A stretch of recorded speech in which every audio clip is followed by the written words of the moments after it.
Tim, I'm just gonna start this out being real upfront. I have had several drinks prior to starting this. Um,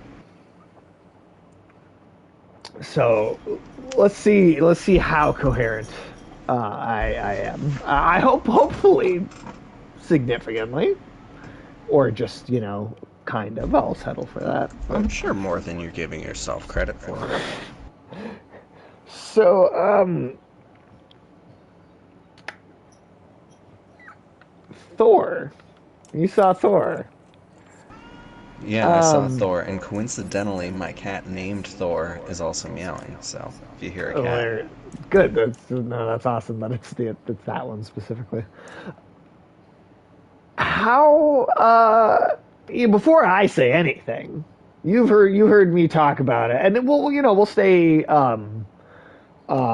you know relatively spoiler free. Although I will say one of my things, just real quick, right off the bat, is that I don't know how much there is even to spoil because it felt so consequence free. And then you come in, you take it away.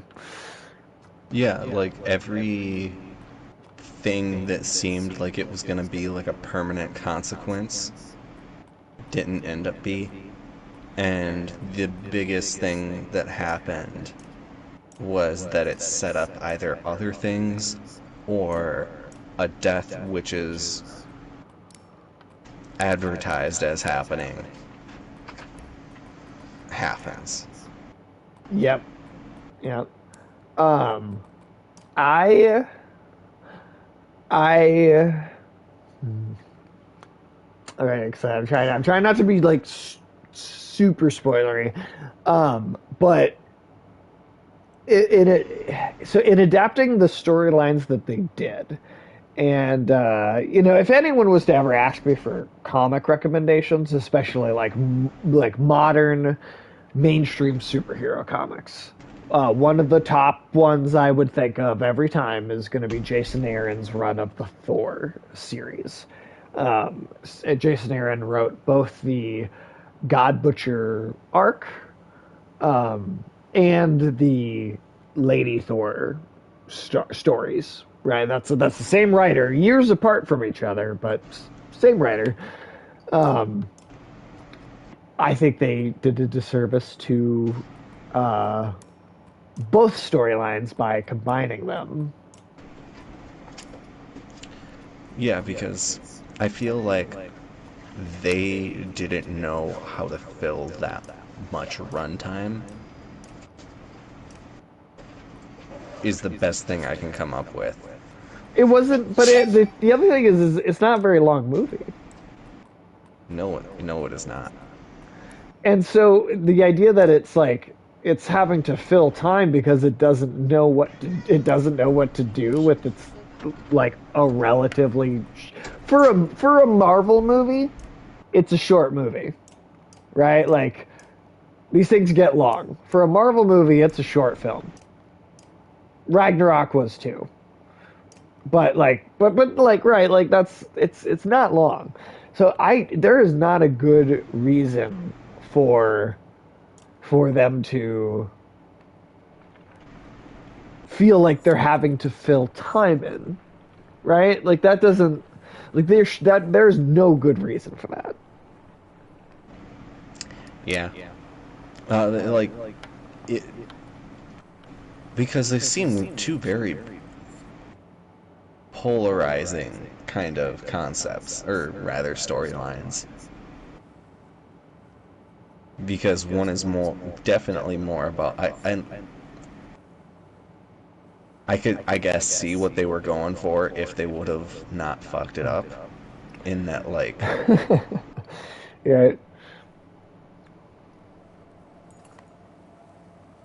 I I think inherently combining those two stories fucked them up. I really do. And I really like Thor Ragnarok too. I think that is one of the most fun MC like Marvel movies easily. like one of the most entertaining to watch. Probably like, through my life, probably one of the ones I'll end up seeing like the most times because it's one, it's short, two, it's just entertaining. However, just to even though I really enjoy that movie, there is still I think a really solid criticism to be made Oh, that Hela is completely wasted as a villain because just like Love and Thunder, and this is a flaw in both films. I was hoping they'd learn from it, but they did not. I don't think. Take a villain that is pretty serious and put them in a movie that is so comedic that it makes the villain feel like a throwaway character. And I mean, even Hela was done better than Gore was, but but Hela also was. I didn't think great. I think what made Thor Ragnarok make that feel like I can kind of let how they did Hela go is because you had two villains really, right? You also had Jeff Goldblum as the Grand Master, and that is a villain that works in something that is fully comedic. That's a villain that is funny. And if Thor Love and Thunder also had two villains and one of them was very entertaining unto themselves, maybe it would be different. Maybe I would feel like, well, they didn't do Gore well, but there was still a villain driving the story forward. Thor: Love and Thunder, it feels like it does this. It makes the same mistake without the backup plan.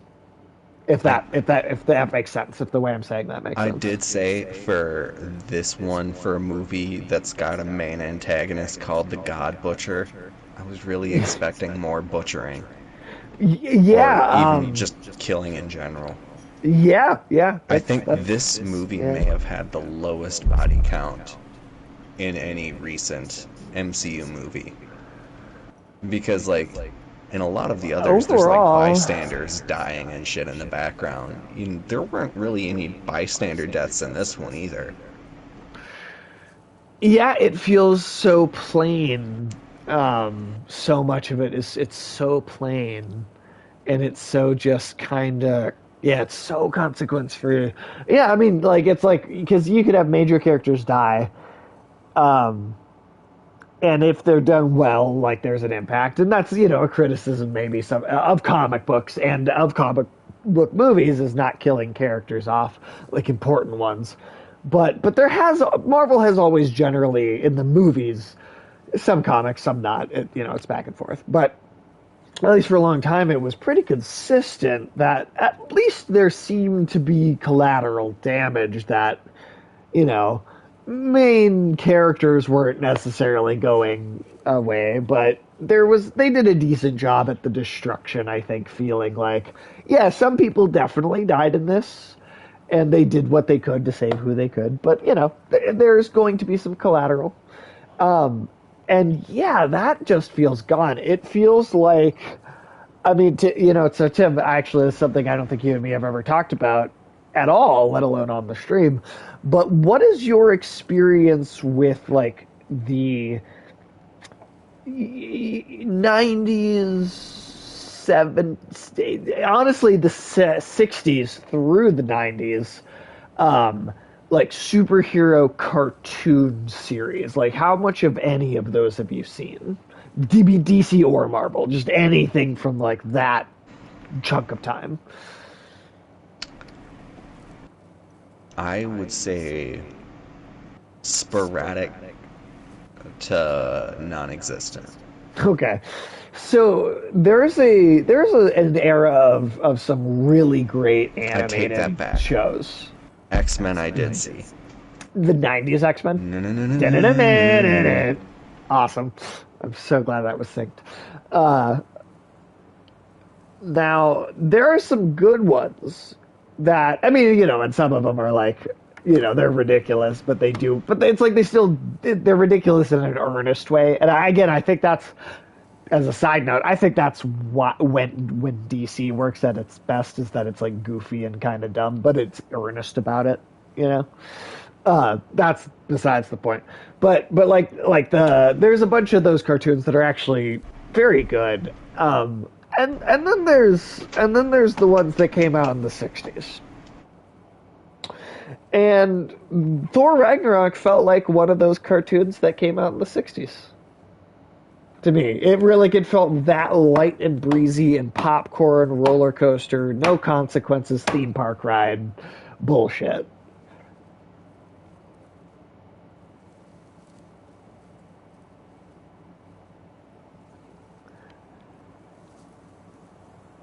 Now, I don't know if you disliked it as much as I did, um, I thought but it like it had whimsy to it, and I liked that. I really I wish they laughed. wouldn't I have did tried to laugh. put whimsy in with like the fucking God Butcher. God Butcher storyline Yeah. doesn't really deserve whimsy. No, the This book is is the very fucking dark. twilight of the gods. Thor's days And are every numbered, pantheon, and right? Like that's the every yeah, pantheon. like in the previews and trailers, they show you the city of the gods. Like fucking, That's a weird thing too. I want to get into that specific detail. You finish your they thought first, but show I have something to say about the that too. city of gods. They introduce God Butcher, and it's not much of a spoiler because they're barely in the city of the gods. That Yeah. she fucking doesn't butcher any of the gods in the city of the gods. Yeah, I was definitely thinking that had to be like a big scene is him showing up where I mean just from what It's you've like seen in the trailer, right? There's this, if anyone hasn't seen the movie and they're hearing this, just from what you've seen in the trailer, you see there's a big city and there, you clearly see Zeus with the thunderbolt, right, in the trailer, and so there's a bunch of gods. I thought that made no sense.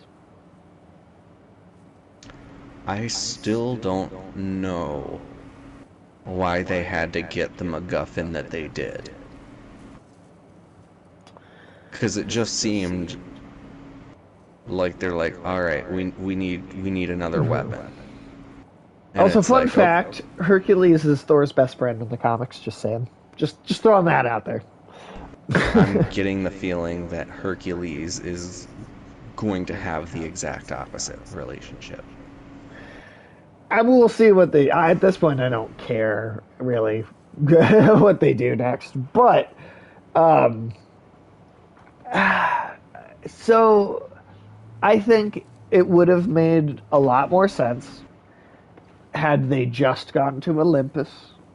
Because if you're only going to spend so much time there, on kind of just one, two like a minimal number of characters, and not really get that into it, just go to Olympus, right? Like have it. They should have just been Olympus. Shouldn't have been a big. It shouldn't have been like a place where there were a bunch of guys. It should have just been Olympus, and you could have and that way just going to one other pantheon.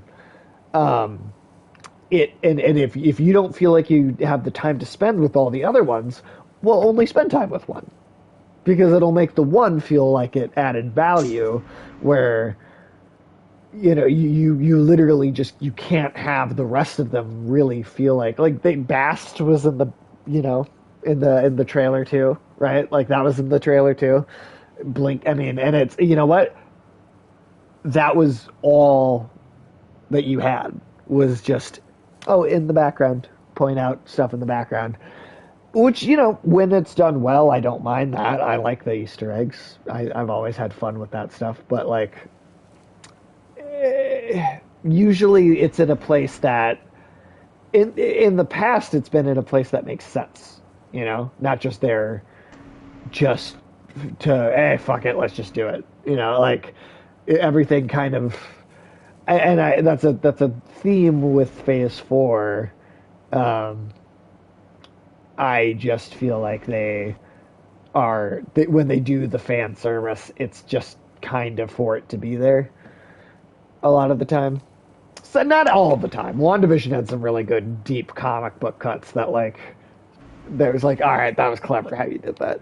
Not everything has been like that, but it has been. The fact that it's any of it when it used to be none of it is the problem, right? Again, if I'm making sense the way I may be, doing a poor job of communicating right now. I am, have a No, decent amount of alcohol running through me. Am I making sense, Tim? Am I you are just making rambling or? sense. Okay, good. Good. Like, I feel like they eschewed a lot of what worked for the comics in order to do things that, while they did play good in comedic sense, they just, I don't know, could have been done better or with more of a tie into the source material. Like, I'm not saying that the movies have to be more authentic all the time, but this one seemed very, especially when you're conjoining two separate plots like that. Two very I don't know. totally separate plots.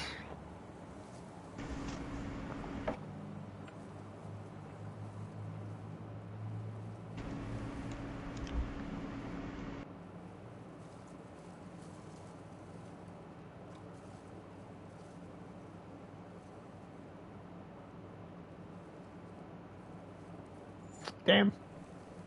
All right. Well, something bad had to happen. I just wanted to have You can like actually a little save bit her if forward. you would have stopped the caravan. Oh, really? Damn. Damn. All right. I just thought that was probably most likely not going to work out. But all right. Um. Yeah. No. I really. Yeah. This is kind of the. I think Thor: Love and Thunder for me personally is kind of the movie that killed the MCU. Yeah, I I don't know. It wasn't what I was hoping it would be. Like, and it's not that everything else has been just great and then this is the one bad thing. There's been a wave of inconsistency and just weird choices, generic choices. um Things feel more like they're made in a factory now than they used to. Like more of an assembly line approach to filmmaking. um and you just like, yes, there were absolutely other movies in the, from Iron Man to Endgame, right, in that set of films. There is absolutely, um there's weak points, there's stuff that doesn't work, um but generally it's very good at going, all right, we did this part wrong, let's kind of course correct and either change direction or, find a way to make it work. I mean, I think that's one of the most impressive things about Endgame is that you actually had a lengthy sequence directly referencing Thor 2, which I think is like the worst movie in the first three phases. But they retroactively add some value to that second Thor movie through Endgame by calling back to it in a way that is good. Um, I don't see this being something that could be called back to in a way that is good. I think the best case scenario would be that it kind of just gets ignored almost entirely. And that's, I don't think there was anything like that before. Well, Black Widow, I also would say is kind of like that, but and Eternals actually. Um, I just I feel. Hey, Ulysses. Well, we're just complaining about Thor. Tim also saw Thor, and I was going off to Ulysses about it earlier today, so he knows a little bit about what I'm saying. Um, but yeah, they're like, yeah, best case scenario is like you kind of just like talking about your favorite Marvel movie, Thor 2. It's, you know what? I think it's a better It I does think more that to have like an it has more consequence and it has it more does. It does. I mean, and some of that is retroactive after Endgame, making it feel like it mattered more. But even just in Thor 2 on its own, every scene with Loki is really good. There's that one character arc that's a through line through that movie. Every scene with Loki is genuinely a pretty good scene in that movie. I will like I've talked a lot of shit about that movie, but I will absolutely defend it for those particular moments. The movie like comes to life when the Loki character is present, and I think one of the biggest criticisms of Thor 2 I would have is that Loki's not in it enough, right? Um, but like, yeah, it doesn't even have one thing that I felt like I cared about really through the whole thing. Valkyrie is a total like Valkyrie feels like she matters as much as Korg. Now Korg is a joke side character. I don't expect him to do anything particularly important. So that's fine. He can just be there for jokes. But Valkyrie felt like she was just there for jokes too. And Thor kind of felt like he was just there for jokes. And Lady Floor kind of just felt like she was just there for jokes. Everything just felt like it was just there for jokes. And like, people have had this criticism of Marvel in the past, pre-Endgame, like, throughout the whole kind of thing, that it focused way too hard on comedy and it sacrificed dramatic tension for that. And I think, you could make that argument. I never felt it pre-Endgame. Actually, I think the first movie that I went in and I really was like, yeah, I'm kind of feeling that was Spider-Man, actually. I was starting to go like, all right, it just feels like it's trying a little too hard to be a comedy all the time. But like, Thor Love and Thunder it had no substance to it outside of just being a vehicle to tell jokes. I mean, there are... God, I'm trying to remember the specific details, but there's multiple moments that directly contradict the world building and the canon of the films before. I swear to God, there's at least a couple moments that outright Ant-Man had that problem. See, I don't know. I didn't feel it with Ant-Man because it felt like Ant-Man 2. Yeah, I would agree with Ant-Man 2. I think the first one had the right balance of being like a family film and then having just like a little bit of stakes. Ant-Man 2, I agree, did have that problem. Ant-Man 2 had that problem. But I also was like, kind of like, whatever. It's Ant-Man. This is a light breezy, appetizer before before Endgame comes out. It is kind of situation. Yeah, I was like, it was a criticism I had, but I was willing to kind of forgive it because it was like, a letdown before the next high on the roller coaster, almost, right? It was like that was the very very safe part, and then it goes back up. But even with Ant-Man 2, you still felt like it was building up to something, I guess.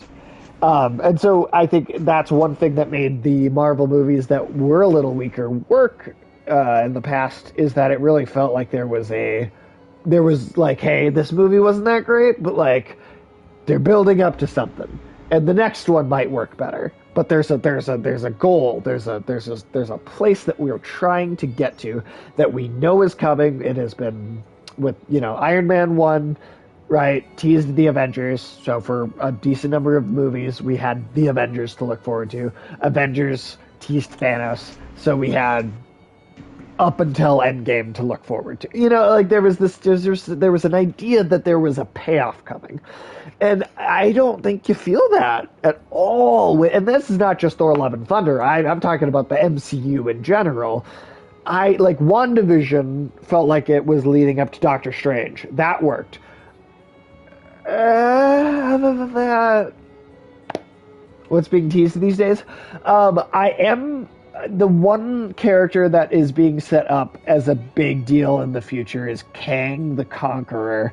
I am excited about that. I have liked what they've done with that so far. That I'm looking forward to. But that doesn't feel like it. That feels like it's going to be continued in some movies, kind of like how WandaVision felt like it was going to be continued specifically in Doctor Strange. Not Kang and Kodos. No, not Kang and Kodos. Good guess, but no, not Kang and Kodos. Um, Kang is something Loki set up. And Loki was, again, there are things in Phase 4 I like. Loki was great. I like WandaVision was great. Moon Knight was, I didn't like it as much as I was hoping, but I still appreciated it for being a little weird and experimental, even though if I didn't like everything about it. Um, there are things I like in Phase 4. There are, but it's really inconsistent, and there's just been a lot of misfires, you know?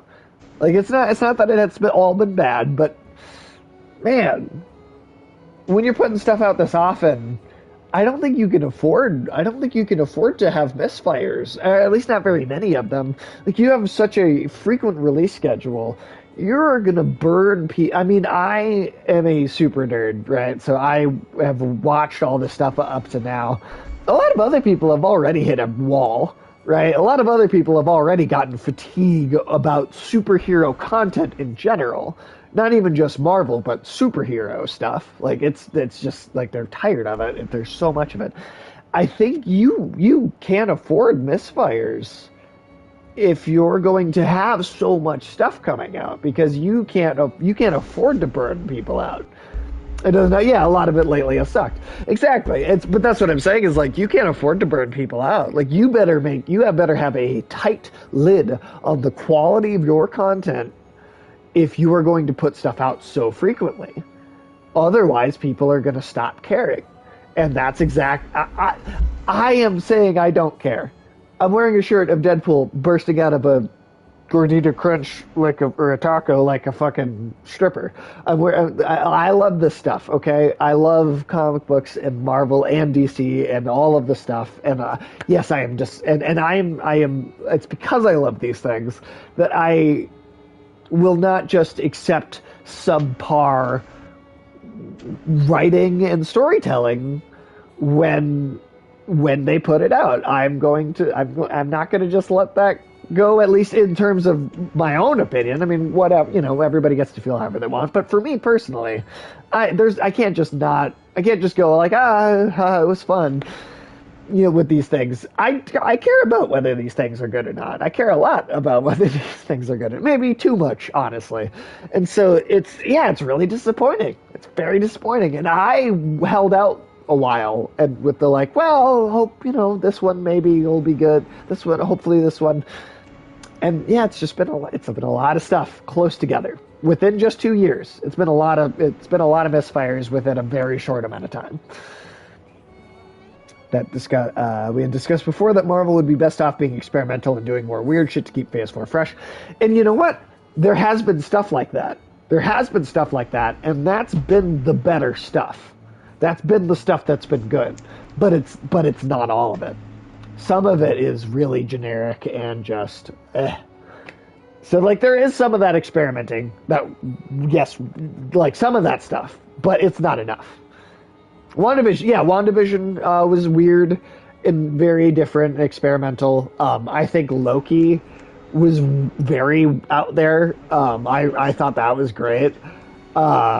Moon Knight did not work all the time for me. I have a lot of complaints actually with Moon Knight in places that I just was like, why go this direction with it? But you know what? It did stand out because it was weird and experimental, and parts of it still were cool. Parts of it were working for me. Even if I didn't like all of it, parts of it were working. The shows have been much stronger than the movies, I think, overall. For the most part, I think the shows have been way more consistent. I still have criticisms of many of the shows, but like usually it's like I have criticisms and a bunch of compliments too, And with a lot of these movies, it's just not. Miss Marvel is an exception. I think they did a really bad job with that one. But that's been like the first of the shows that I haven't at least liked something about, Like some details, even if like Moon Knight, I liked a decent amount of it, and then a decent amount of it was also like, all right, why'd you do it that way? But Miss Marvel, I think is getting done very poorly. But that's like, I mean, God, how many shows have they made at this point? Yeah, WandaVision, Loki, What If, okay.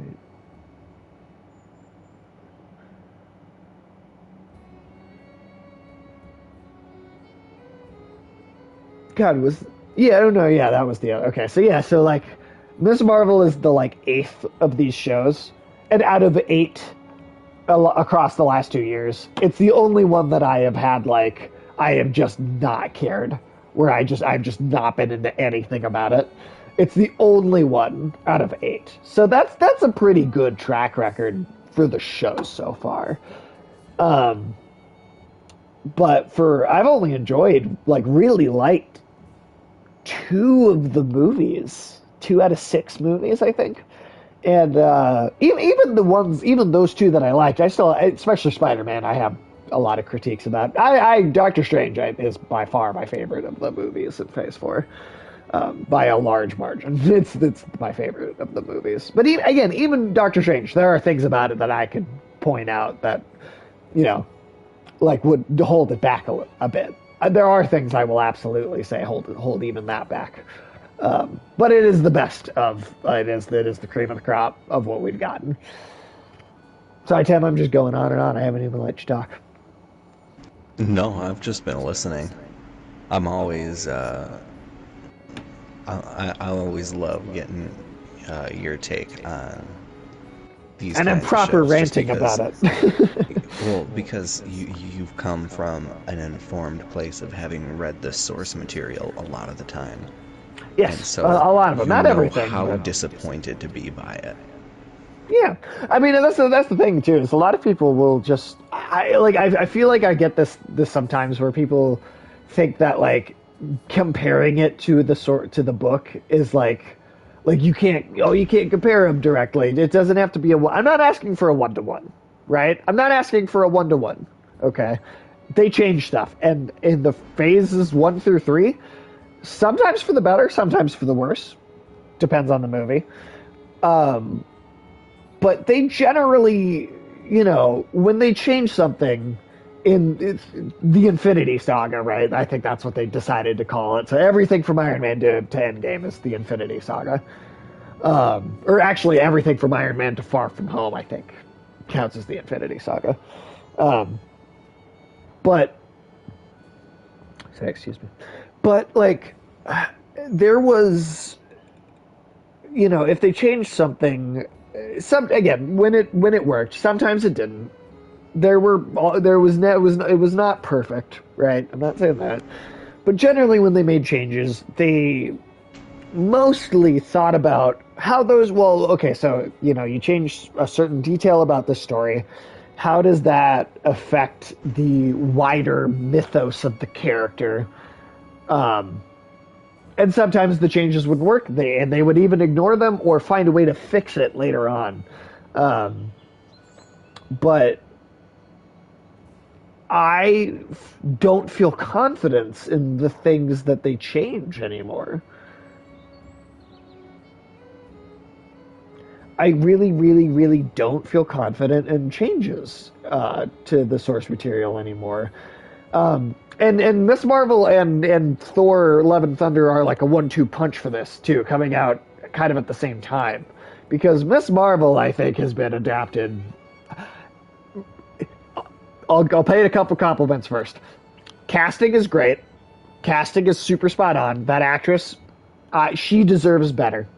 She deserves better. I really, really, really think she deserves better, because I think she's honestly perfect for the character. And I think a lot of the casting in general in the show of the family around her and stuff, I think is actually really well done. Miss Marvel.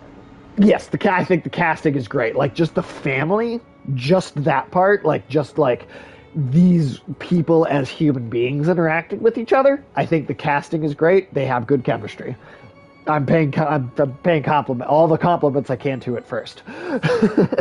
But okay, that's it though. That's kind of it. That's kind of all I got. Because outside of that, they have butchered that as an adaptation. the My changes that boy. they've made. They What butchered my boy. I I am a big fan of the Miss Marvel character, the Kamala Khan Miss Marvel character. I really am. I really like her. I really like at least the initial 10 book run of G. Willow Wilson, who created the character. I think at least those 10 books are that are her origin and her first real run of stories. I think are awesome. I think those books are great. Maybe they have, maybe there's moments where they stumble, but I think generally it's a wonderful story, and with a character that was a surprise out of nowhere, like, oh, this is a breath of fresh air comic book character. A lot of the same building blocks that makes Spider-Man work, right? More the sense of morality that the character has, and um, there's an there's an excitability about excitability. It's not even a word. There's a way, there's a tone and a feeling that the story sells that it just gets you excited to see it. It's like when an optimistic story actually works and you do feel it. There is a sense of enthusiasm that's hard not to feel with the character. And god damn, did they not get that right? They did not get that right. And you can change things. I get not wanting to touch Inhumans. I do understand after that Inhumans show and the disaster that was. I get it. I get wanting to just not do Inhumans. But you know what? Miss Marvel is the most popular and well-liked Inhuman character that you have at the entire company in the comics. If you I understand being afraid to touch the property of Inhumans because of that show. I do get that. But the only opportunity that you really had to do the Inhumans over again, but better, was through her. That was the opportunity. That was the opportunity. And so to see them just do the safe, cowardly kind of creative move and just try to come up with a whole new origin for the character that has nothing to do with the Inhumans. To me that's creatively cowardly. I would rather they take what didn't work and they force it to work. They find a way. They write around it. They recast those. They reintroduce them differently. But to throw the concept away because you couldn't get it right last time, and you're afraid of taking the risk, creatively cowardly to me. As someone that wants to be a writer, and me and Ulysses have done quite a bit of writing. I feel like I could at least call us amateur writers, even if we're not like being paid for it. I think we could say that. Well, yeah. You've almost got. Thousands. Over In a terms of thousand pages for sure. It's not that much, but in terms of people who are like on this channel, I would say that you've got kind of almost an imposing reputation as a writer, because I have written Jack Dick. Sure, Almost as if you imposing haven't. as Bjorl. Oh yes, I really should play this. The imposing godstone of Bjorl approaches. His severe vision makes it feel like he's watching you even now. The caravan spreads out, happy to be free of the confining forest and in open fields. Hogan pulls you aside to show you some red berries growing on an ash tree that looks like it was chopped down long ago. George Washington did it. No, I'm kidding. These shouldn't be growing here, he says excitedly. I haven't seen these in a long time. He and Mogan busily go about collecting the berries. In fact, in honor Ulysses, I do want an X-rated Karnak. No. Tim, you didn't watch Inhumans, did you? No. We, Alex, Michael, and Ulysses, we watched all of it. I'm sorry. All of it. Especially, the other three of us really were just, honestly, the entertainment we got out of it was how angry Alex was that we were watching it. So I don't know how much of the show I really paid attention to and how much I was just watching Alex's expressions, because he was so mad that we made him watch that with us.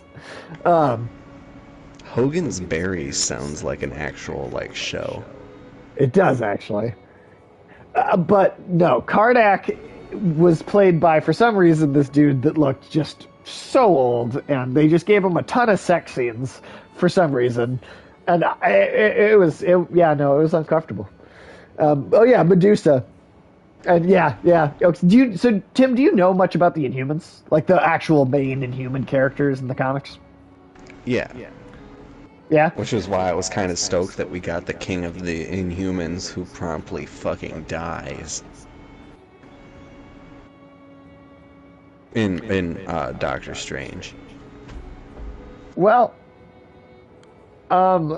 Medusa in the Inhumans show gets Ulysses just commented gets her hair she gets her all of her hair shaved off, and then she just doesn't have powers for the rest of the show. What? Yeah. That's stupid as shit.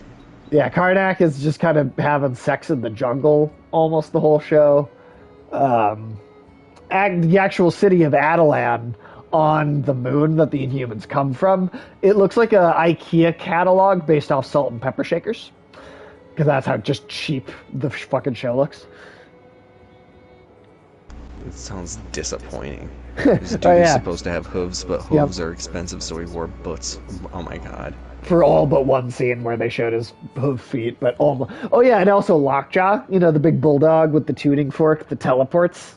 Lockjaw's like great, right? Great fucking little animal thing in the comics, little random side detail. Lockjaw's adorable. Kamala introduces Lockjaw as her best friend. Okay, that is a thing she does commonly in the comics: is introduce Lockjaw as her best friend. Yeah, we all thought Karnak looked 75 and the love interest looked 30. The thing is the guy that played Karnak is actually not that old, and yet he looks like he is. But Lockjaw just gets hit by like a four-wheeler in the first episode, and then he's just like unconscious until the last one. I'm serious. They literally knock out, or the reason Karnak keeps having sex in the jungle is because he gets hit in the head and his power's gone for the whole season too. Christ. They literally just tried to get out of having any special effects for the show. That's literally what they did. That's literally what they did. All right. Let me continue this. In fact, in honor of Beowulf, some of the caravan cracked kegs of mead and wine before anyone could stop them. To the only god that matters, they shout. Everyone drinks, and you're glad for the merriment that has swept over the caravan. Inspect the godstone. You look about the godstone, Beowulf's head surrounded by images of casks and drinking horns. Though he was always depicted. Oh, I have a fucking. Hold on, one second. Hold on 1 second.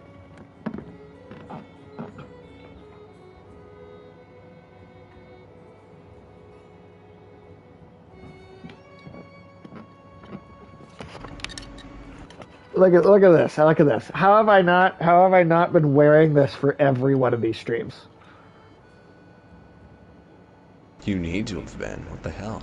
From now on, for the rest of it, there's nothing in it. There's nothing in it. I don't have any beer. I just got paid today though, so you know what? I'm gonna drink out of this horn. Every future Banner Saga stream, I will drink at least one beer out of my beer. I've never used this. I've actually never used this. I've never drank out of it. I've had it for years. I've never actually used it. So from now on, let's see.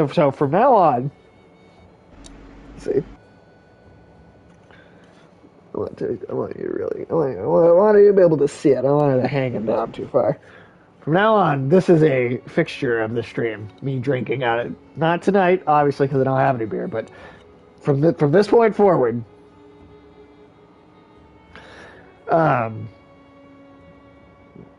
yeah, no Inhuman had powers except in episodes 1 and the last one. Jesus Christ! If that was kind of true in Agents of S.H.I.E.L.D. I feel like they introduced in the first really season, cool powers. I think, yes. But I think after that, I don't think that was a problem. I think the first season's guilty of that, but I think everything afterwards does a pretty good job of following through. Ghost Rider was in like 8 straight episodes, and he turned into Ghost Rider every episode, That like that he is was true. in. Yeah. That was an impressive thing. I thought that the Ghost Rider effect, the fact that they were able to pull that off the way they did on TV when 2 fucking movies couldn't make that shit look good. I was impressed. I was impressed with the Ghost Rider stuff. Honestly, that was really well done. Oh yeah, if I had to, I could be a Varl. I could pull him up over my head. All right, what is it? The most popular gods of men in Varl, the one who taught them how to brew. It seems like more than coincidence. The long fields around Bureau of Stone have always been excellent for growing anything you could need for a good drink. Except the mead. Yeah, let's do it this time. Let's do it. Somehow, despite everything that's happened, you're able to let it go for a short while. If the hour becomes late, the caravan is eventually ready to get back on the road. The day by Bureau of Stone is one of the few memories that hasn't been tarnished by the specter of bad fortune. That seemed like it went well.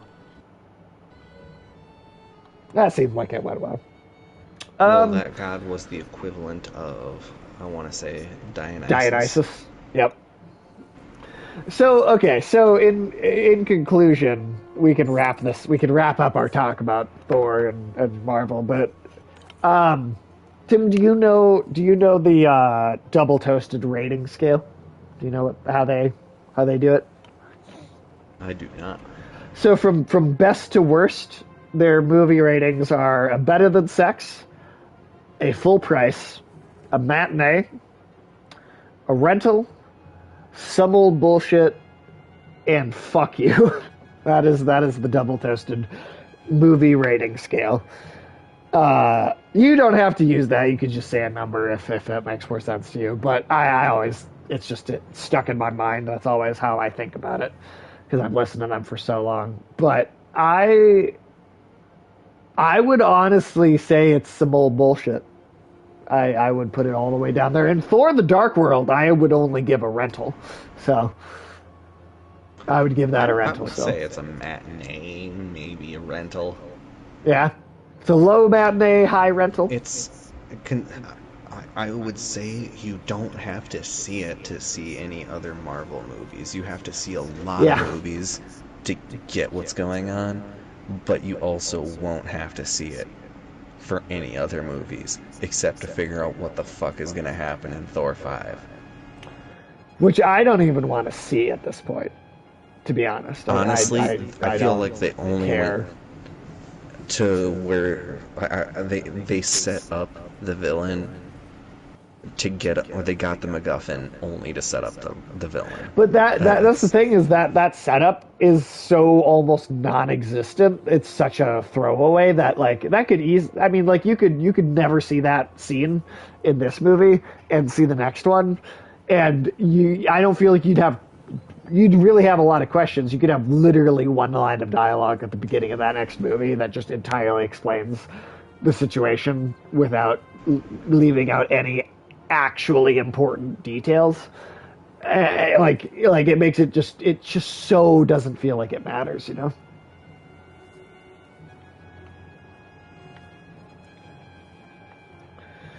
Caravan consists of more clansmen than you ever expected. Accusations of stolen chickens, missing heirlooms, and concerns over daughters' virtues are the sorts of things you hear relentlessly. Even fighters complain of spreading too thin to protect everyone.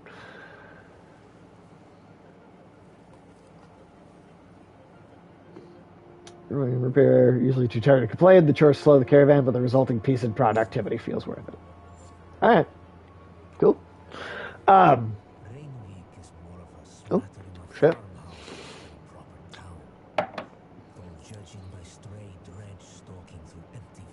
I wish I could hear the voice acting. Oh, you can't hear the game audio, can you? Yeah, that's too bad. But yeah, I think I'm not excited about Marvel stuff anymore. I'm just not. And if I can get tired of it,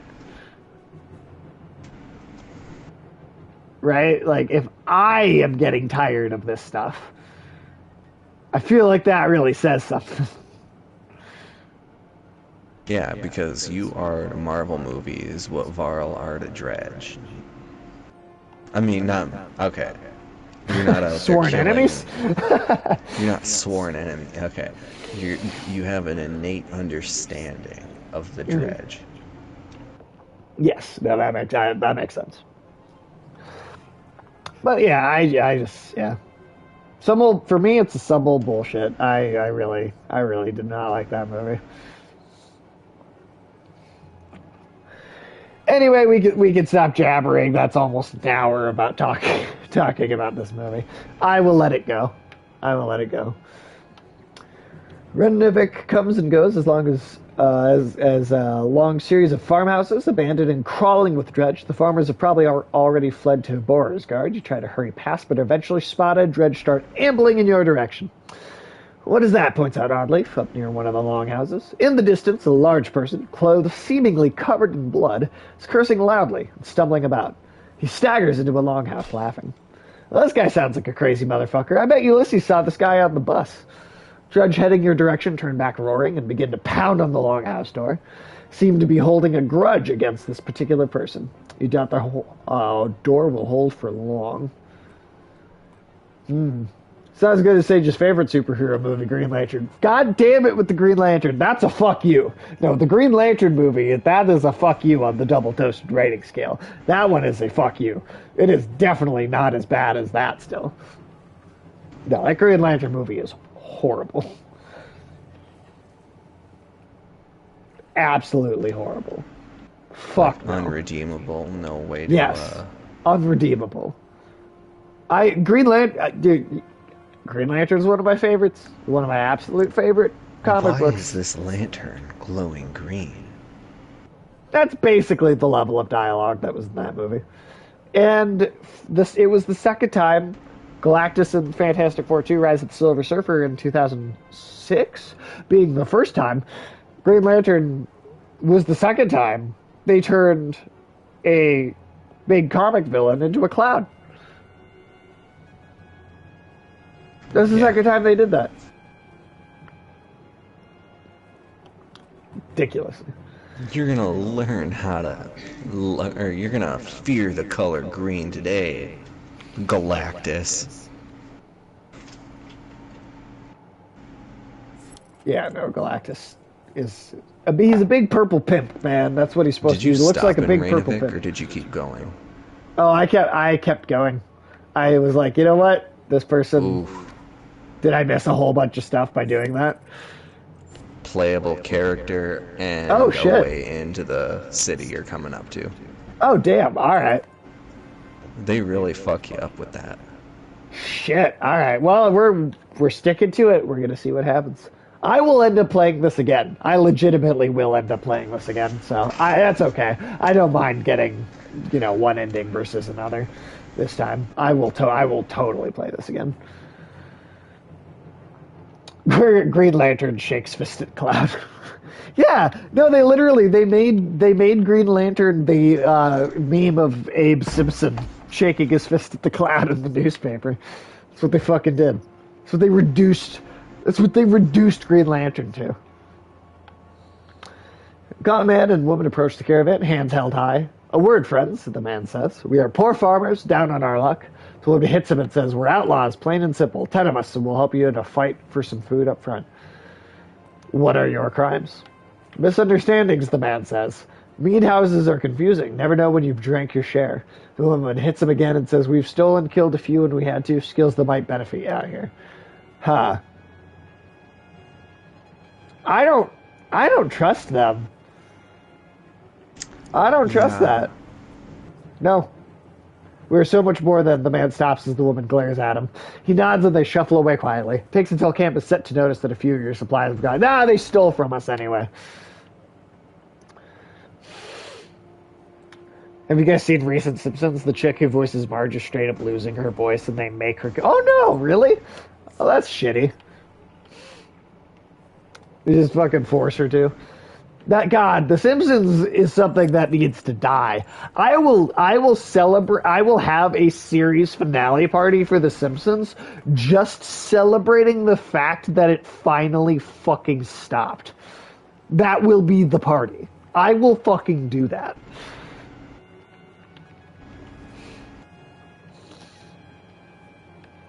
Notice most of the Varl pacing while others sleep. Their brief conversations with each other and other clansmen grow shorter and sharper. Go away, roars one Varl at a young girl, asking him too many questions. All the clansmen stop and stare.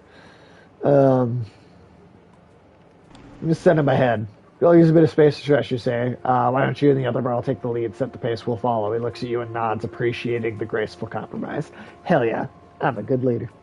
I mean, I'm sure she's paid well, but Marge just always sounds like so. Yeah. So she sounds like the sisters. That's ridiculous. That's. Well, then what do the sisters sound like? Have they compensated? Have they made them sound even scratchier? And do they have holes in their necks now? Do they talk with one of those electronic buzzer things? Do they do that now? Is that what they do to compensate for the fact that Marge sounds like them? John explains, we live in the North for its space, endless miles of snow, ice, mountains, fields, space to be alone. There's no time for such things. Here is no time for such things. Understanding slowly trickles through the caravan, relieving some of the tension. Hey, good, that went well. Haha, that actually be so funny, so obviously they don't do that. Of course not.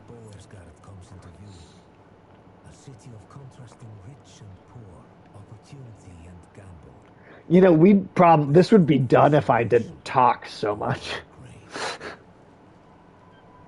We'd be done with this, or just about to end. Finally, you arrive at Beauregard, where the walls stretch for miles in both directions, and are littered with the bodies of Dredge, Varl, and men. Excuse the mess, shouts a voice from above the gates. Looking up, you spy a striking Varl. His face wreathed with matted black hair.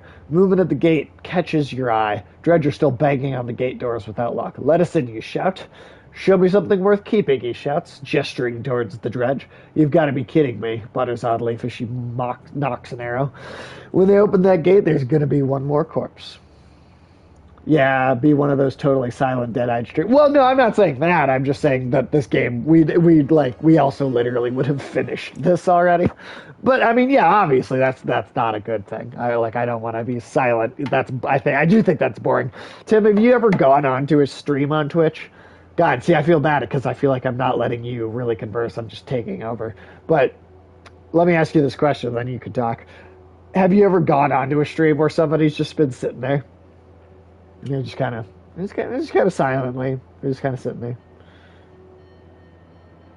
Just kind of doing nothing. Yeah, Sage, stop. Tim, do you feel like I'm bullying? It kind of makes me not want to stay. Yeah, right. It doesn't make you want to stay and watch. It's not really you're fun. Bullying me. No, I definitely think that, I don't know. Like, I don't want to stay when somebody's, like, all quiet. Yeah, it's like, I mean, it's a show, right? Like, this is a show. There's the idea of, the whole idea behind it is that you're supposed to be, I mean, if you're just doing it for your own fun, which I am just kind of doing it for fun, and then, if it goes somewhere, we'll see. No fun allowed. Don't you see the sign? Do I? I don't know. I don't see the sign. I don't know. But, yeah, like, if you go, like, yeah, if you're just not talking, like, that's, I don't know. I guess if you want to do this more, like, for, at any point more than just casually for your own fun, which at some point I would like to. Well, who knows? That may never happen. And if it doesn't, that's okay. I'm not going to be upset about it because it is just fun. But if you do, or if you're interested in trying to do this more than just for fun, you can't just sit there and not talk. Like, you really can't just sit there and not talk. What, you mean I can't just play a game and have somebody watch a 100% playthrough with no input? See, now, I like that if I'm trying to find a guide on how to beat something because I'm stuck, then I don't want to hear any talking, and I'm just like, just show me the game and let me show me how to do it. Okay, cool. That then I'm okay. I'm okay with it when it's like that. Um, but oh, by the way, I ended up getting this game for myself, and it's brutal on hard mode. Oh wait, so Tim, you said did you play hard mode or did you just read about it? Um, I played it a little bit, but then I was like, nah, It's too hard. this is too much. Well, Ulysses is playing it on hard mode. So what's that like? How much have you played, Ulysses? Are you past to this point? Are you on to like the second one already, or like where how has that been going? Oh, you're well into two already. Nice. Well, I assume that means you're enjoying it though.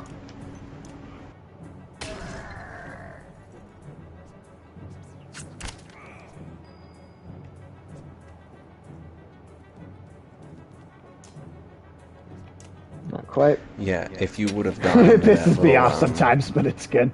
that little town, you wouldn't have had to do this fight. Oh, really? Because you find a Varl there who has a shit ton of mead with him, and you roll up and you're just like, I've got some mead for you, and they're like, well, fucking come on in. Oh, damn. All right. Yeah, I really didn't trust it. I thought something bad would happen. So, my To bad. be My fair, bad. something bad normally does happen, like at least half the time. So, I mean, in that sense, again, like I said, I'll just play it again, and I'll pick different choices.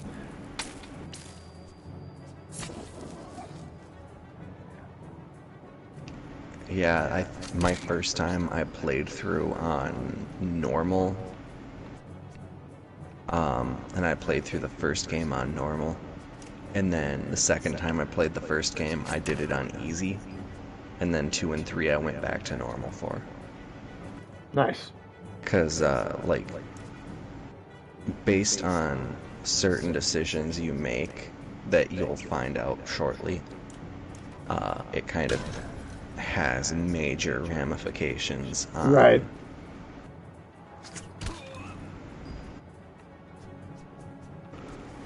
Just a lot of stuff. Oh yeah, to the point where, like, when you do a different playthrough, like, it will actually feel like a completely different playthrough. That's awesome. Two can be a very different narrative. That's badass. That's badass, man. Well, Ulysses, I'm curious, how similar has your playthrough been to mine? Like, has there been some stuff that's happened in your playthrough that's just like, oh shit, like, yeah, nothing like that even came close to happening so far. And Typically, each chapter has a pool of 10 to 12 events. oh, you didn't get Trigby, huh? Yeah, Trigby is a missable. I didn't get him the first time I played the game, and then the second time I played the first one, I was going into the second game, and I'm like, wait, this fucker's with me? What? Interesting. I also, That's cool, man. my second playthrough of the first game kept looting and made him a decent fighter. Oh, really? Okay. He's got the same spear ability as Trigby. Oh.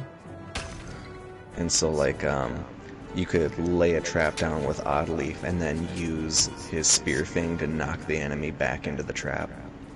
Ooh, that's cool.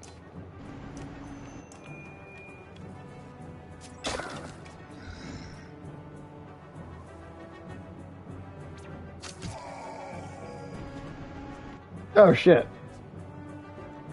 Alright. Dude killed a fucking baby and he can't even kill some dredge. What the fuck?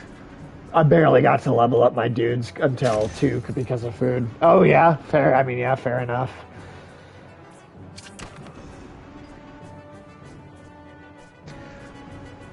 And I think once you start level, or the second game, all your characters are brought up to level 3 if they weren't already.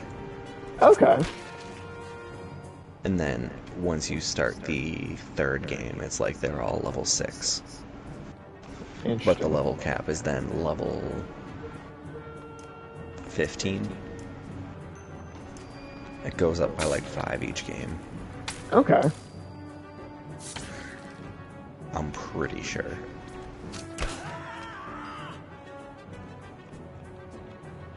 Okay, See how finally. those three little fuckers are all kind of diagonal to each other? Yeah. If you hit one of them with lightning, it chains diagonally. Didn't I? Oh, why? That was the what I did on my last turn. Was use lightning. Huh. I think he might have been adjacent. Oh, okay. It just wasn't lined up yet. Those guys are the hardest to line up for hits because they're constantly moving. Oh, you could electrocute your own guys with that move. Oh yeah, you absolutely can. That's hilarious. That and the slag and burn ability that one archer had, those I think are the two really notable friendly fire hits.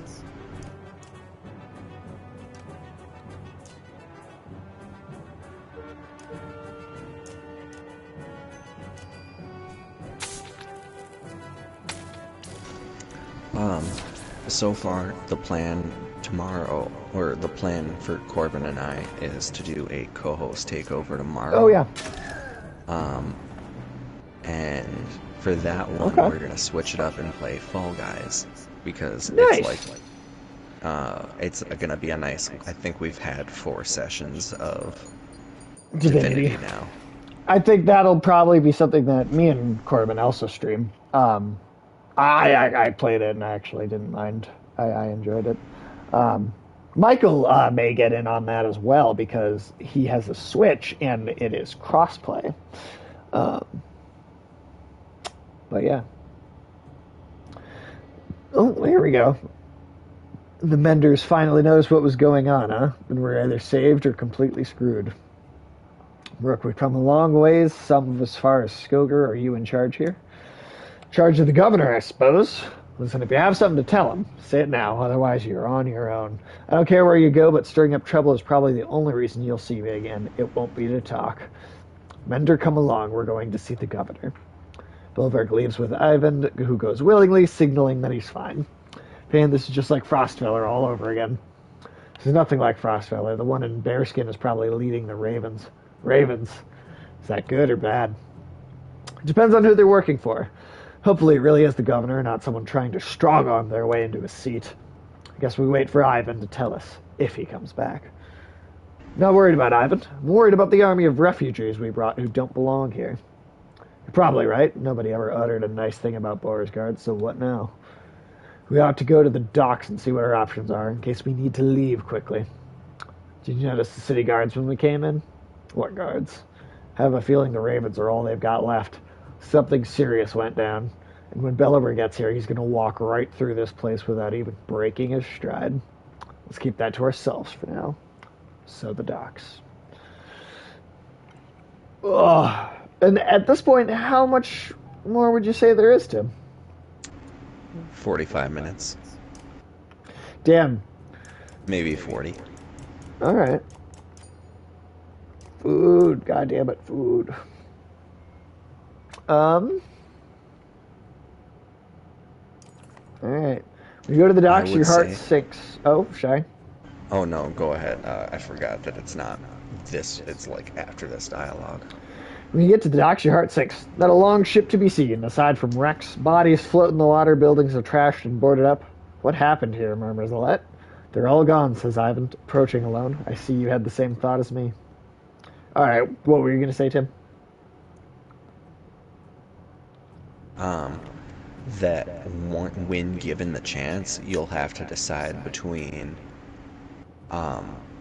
defending the city, finding a place for your people, securing supplies, and Oh, Jesus. I think there's more options that come up. So basically, you're gonna have to choose whether or God, not to how many prioritize your possibilities pity, are city there? or the people. And if you defend the city as a whole, your caravan is open to attacks as long as it's. Yeah, there's a lot of variables. Jeez. Ivan, you're okay. I'm fine. It wasn't a lie. The governor is here. He's in hiding. Why? Since the dredge started appearing, anyone with a ship and a half a wit left long ago. People can't leave by foot. Food is scarce. The markets are bare. Beauregard is a fire keg waiting for someone to tip it over. So the governor's paying the ravens to protect him against his own people and keep the peace, so to speak. It's more like a massacre anytime there's a hint of an uprising. Where does that leave us? Promised him the Mender's protection in Arborang. I don't think he's very popular there. We're going to start tearing this place down to build new ships. We can ride the Ormsa River all the way to the capital, leaving another perfectly good city behind. How long will it take to build new ships? Hold on, what happens to the people living in Borisgard? It's the best I could do, Alette. He thought it could take as long as a month. You don't usually make ships out of scrap lumber. As soon as people figure out what's going on, there's going to be riots at the streets. A month? Why bother? Bellower will be here within the week, if not sooner. I'm open to suggestions. Gods be damned, is there no end to this? No, there is not. Ivor roars in frustration, leaving you standing by the dock. Alette gives you a worried look before chasing after him. Ivan, what do we do about Bellower? Ivan says nothing for a moment. I don't know. God damn it! I'm a mage, not a doctor, Jim.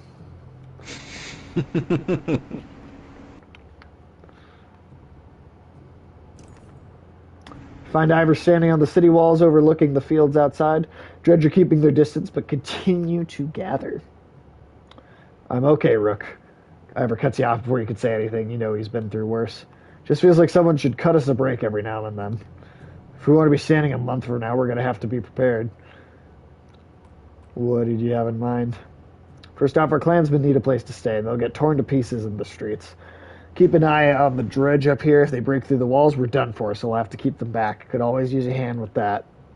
We need to know who's controlling what and make sure we get our cut. Food's going to become scarce. And when they start building those ships, we're going to have to keep people away. What a damn mess. I'll do what I can. Jesus. All right. Ivor explains I'm leading attacks with Ivan every time the dredge get too close to the gates. Listen, we're going to lose fighters and Varl every day like this. I don't need to tell you what happens if nobody is manning this wall. We could always use help. You consider what you want to do now, knowing that any of these tasks will likely take a full day. Ah, fuck. Find a safe place for the caravan, join Ivor in defending the walls, find a source for supplies, help down at the docks, put Krumer in charge of leading the warriors. I mean, if you, based off of what Ivor said, it sounds like there will be repercussions if the caravan isn't prioritized. Yeah. So, I guess the caravan first.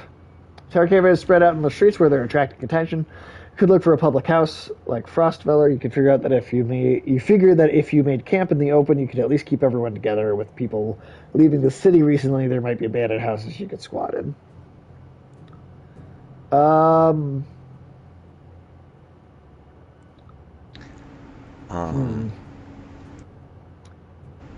Public rest house seems least defensible. Yeah. Open space seems safe until you have to take your fighters away to the wall. Yeah. Abandoned houses seem like a good option because they're defensible. Right. Put some people in charge and let them deal with it. That seems like easily the worst option, though. Oh, absolutely. That has never worked out. They're just like, quick, light it on fire. What would a playthrough look like where you just, like, every time you make the choice that seems most likely to get people killed? You like, finish what's the worst game. ending? The worst ending? Well, I guess maybe nobody is left alive. Just nobody's alive. Yeah, you can legit, if you choose the right options, choose to end the world. Oh, cool. All right. Like, the game isn't like they're just like, we see what the fuck you're doing. All right. Spend less food. Sorry, so what, abandoned houses? See, they seem defensible. With all the people that fled from Borisgard when the dredge arrived, you figure there must be enough abandoned houses around. Sure enough, a few turn up, which will keep people out of the weather. They express concerns over safety. House full of women and children is sure to draw some attention. I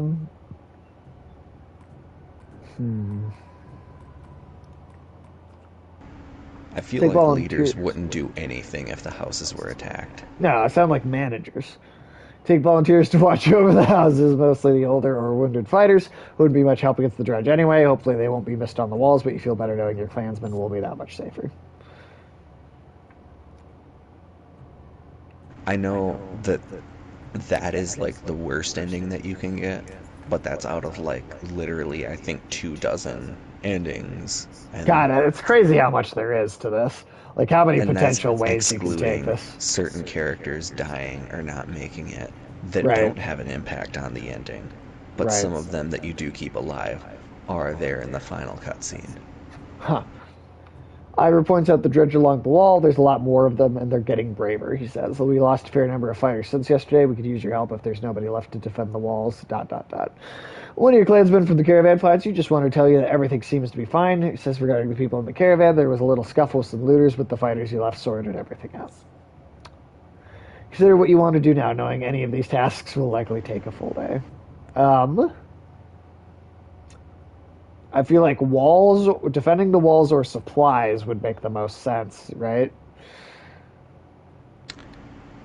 I mean, the walls sound like a priority, but we also we've got a few days left of supplies, so I feel like we could defend the walls one day, Yeah, and that then sounds look about for right. supplies maybe the next. I don't think I'd do any different. A little more aggressive lately, says Ivor, with their numbers going up. They don't take us seriously unless we're taking out 2 for every 1 we lose. All right, let's fucking do it.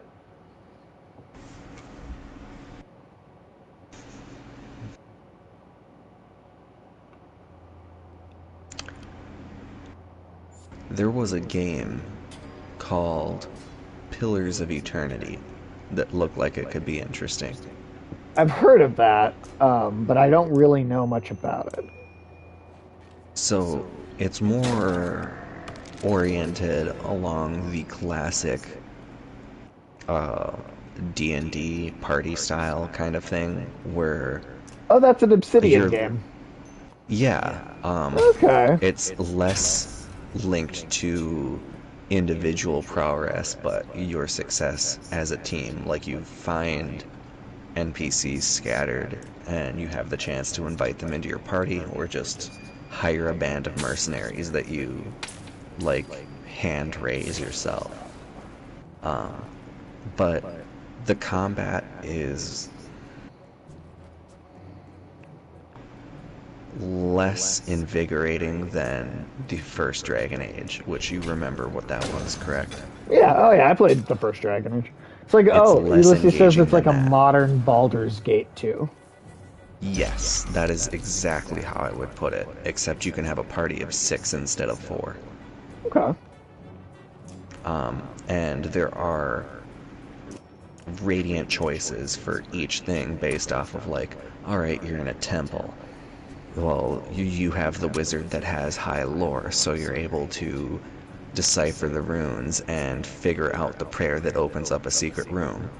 Or you don't know anything, you have no lore, and you didn't find the secret piece of paper, so you snuff out a candle and a ghost appears that starts attacking. That kind of shit. Interesting. So it's a really slow game, but I think it's a game that if you're watching low impact TV, like it's a good multitask game.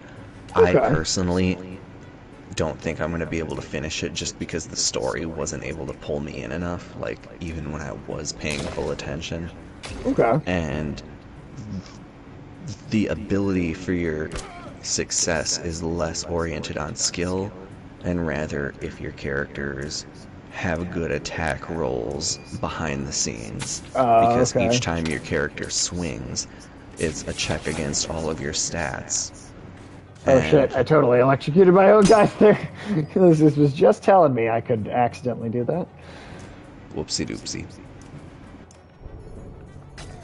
But yeah, I liked it to a point, and there's a second one that's either coming out or just came out or whatever, and it looks cool too.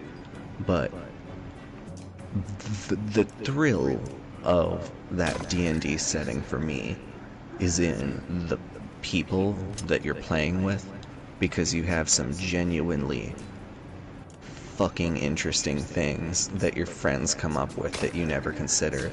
Sure. Like, uh, there's kobolds, which are a semi-sentient race, Okay. but they're often bandits and thieves and stuff. Well, our group was set about by a band of mercenaries, and they were kobolds. And after we killed them, I was like, let's skin them. And Corbin's like, what?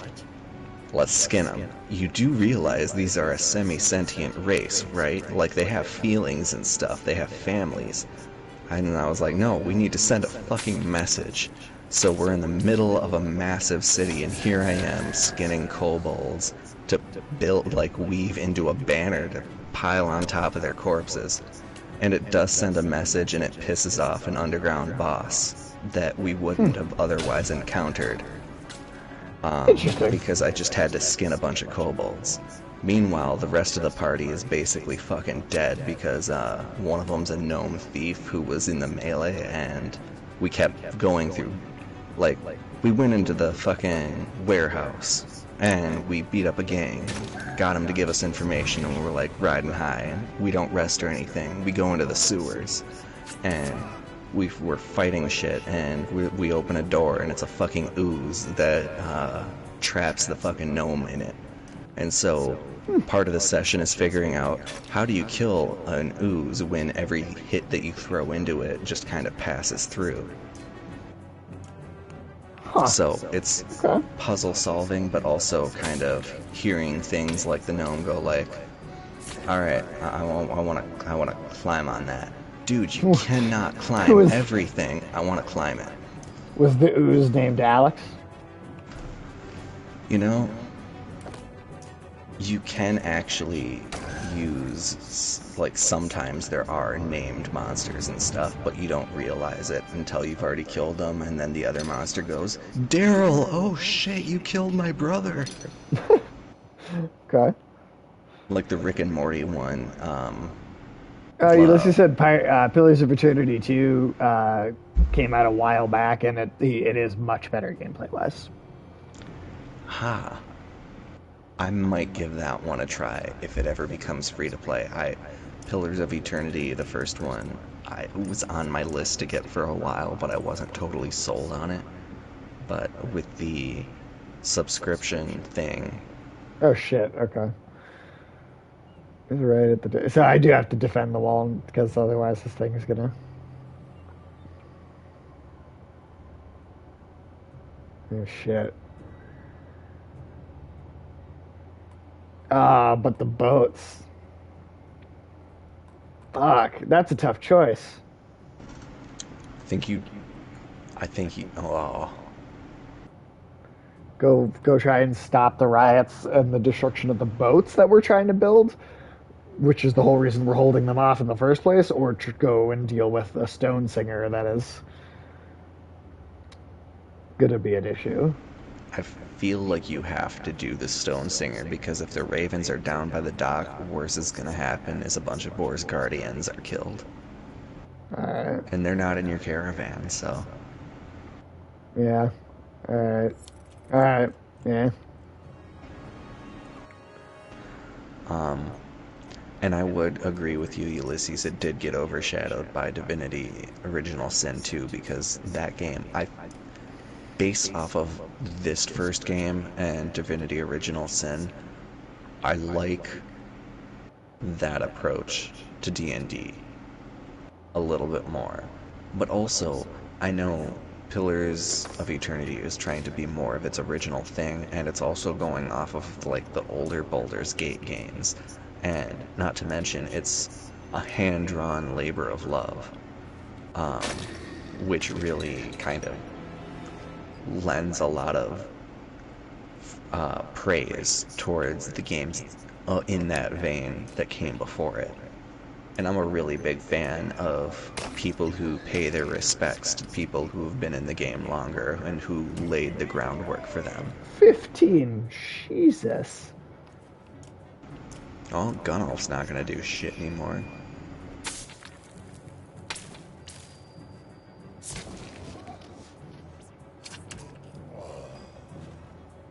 What? What the fuck? Oh, come on. Wow, they were Wow. really gunning for Gunnulf. God damn it.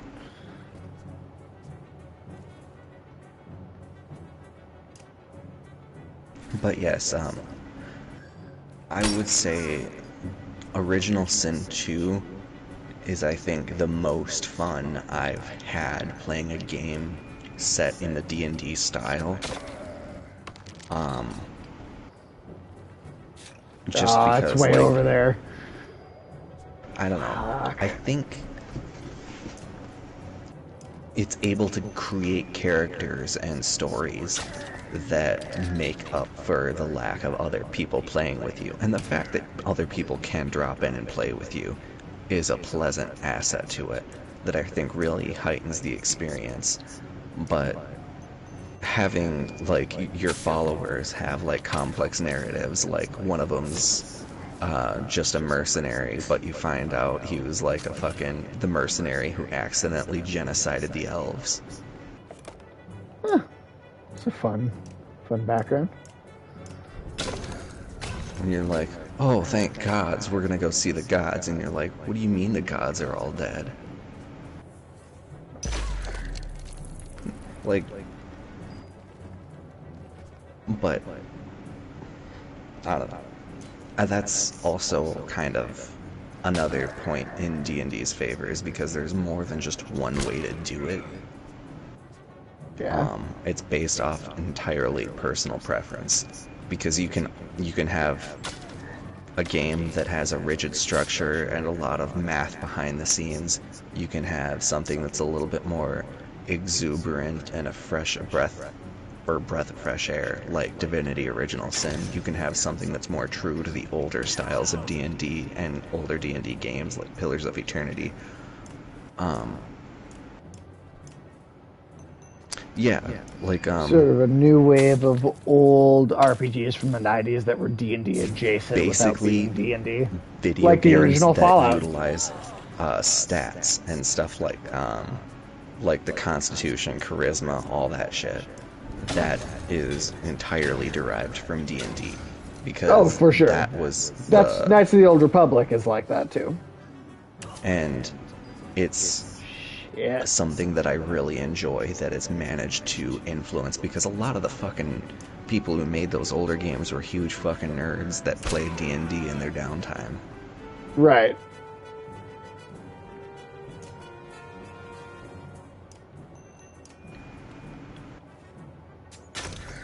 I mean, yeah, that's how a lot of that stuff works. Another good thing about D&D is that if somebody really wants to test the patience of the dungeon master, like, they're just like, I want to go chase the dragon. The dragon turns around and fucking eats you. You're dead now. Roll a new character. What do you mean? I've had this one for like 3 months. Well, you chased a dragon, a full-grown dragon, without any help. What the fuck did you think was gonna happen?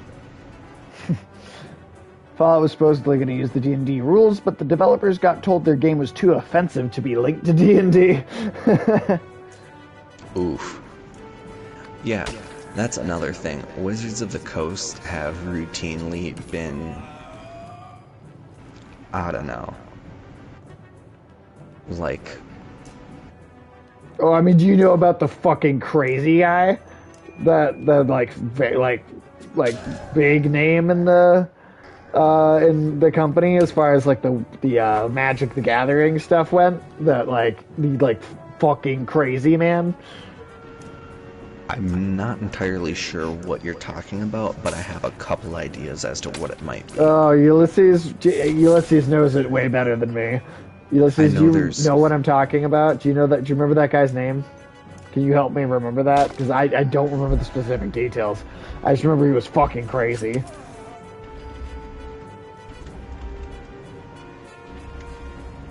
Yeah, that crazy ass artist. Yes, that is what I'm talking about.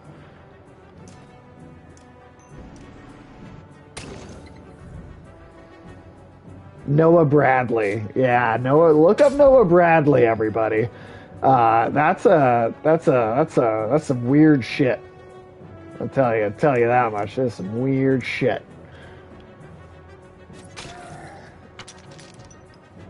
I'd pull it up myself if I wasn't also playing the game. On his website, the first line is, "I make primal fantasy art for my world, the sin of man." Oh God. So he's got his own thing he's trying to do. Yeah. Oh fuck. He's also directly done work for Dungeons and Dragons and Magic the Gathering. Yep. Fuck. I don't think this is going well.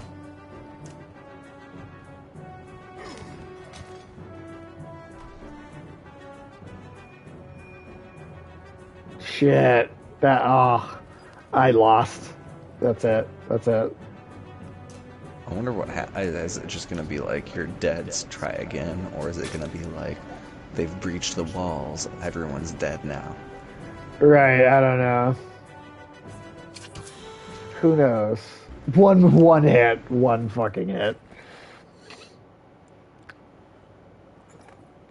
No matter how hard you fight, more dreads keep coming. You begin to falter when the next group of fighters rushes in to take over, and you somehow make it back inside. Morale declines. Alright. Can I buy any more? No, I still can't buy anymore. This morning, I saw him. Bellower's here. I think it won't be long now. Ivan leans silently on his staff. Fuck! Oh, excuse me. It feels like I have to just do the wall again. But we don't have a source for supplies still. People have compared him and his online persona to being Dennis Reynolds' level of fucking creepy. Yes, I have heard. I've heard Dennis. Specifically, he did a Ulysses called did the it pretty 48 well. Laws of Power. Yes, I remember the 48 Laws of Power. We talked about having Kane do something like that, even. Fuck. I really. Fuck. I guess the wall. Too many of them were just delaying the inevitable at this point. Still gotta try. Shit. He also openly admitted to being a sexual predator at art industry events. Yep. And like Ulysses said, he used to demand people refer to him as God Pharaoh, just like literally in the office.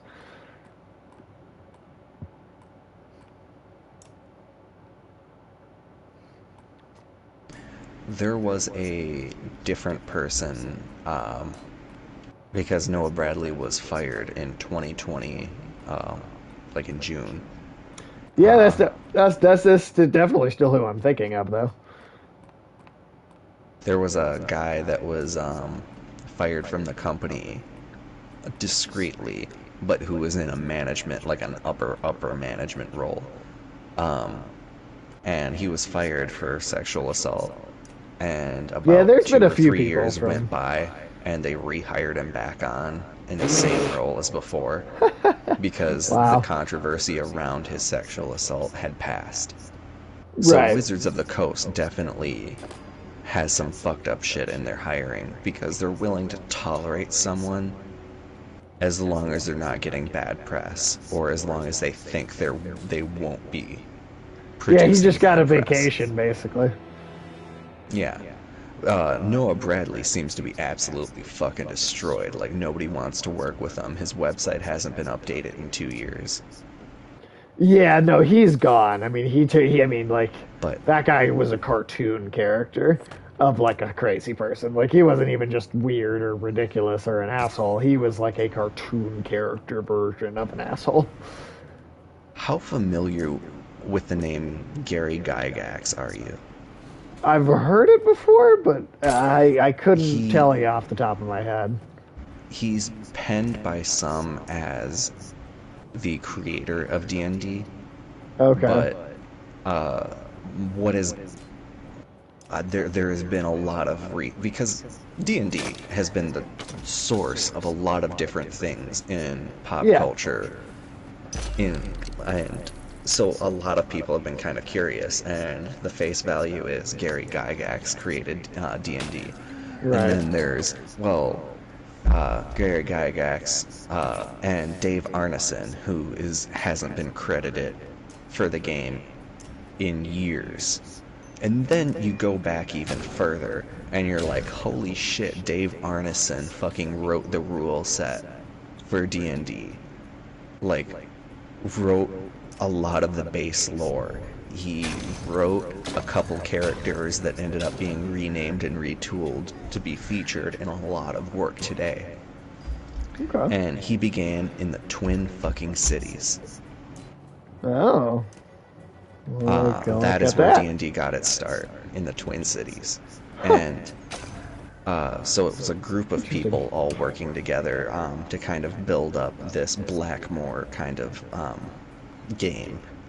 And it was built upon this old fantasy game called Chainmail from the mid-1900s. But it was really kind of wonky. It was kind of unsatisfactory in a lot of test trials. So Dave Arneson made up his own rule set for him, adapted elements from the Civil War Ironclad game, and if you hadn't called it D&D and you showed it to somebody who played it before, they'd be like, that's D&D. But, let's see, he, in the mid-1980s, Gygax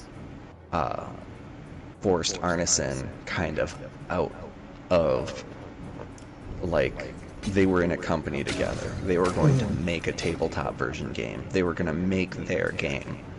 And Dave Arneson slowly was kind of pushed out until he was like, you know, Gary Gygax is now the one making all the fucking decisions.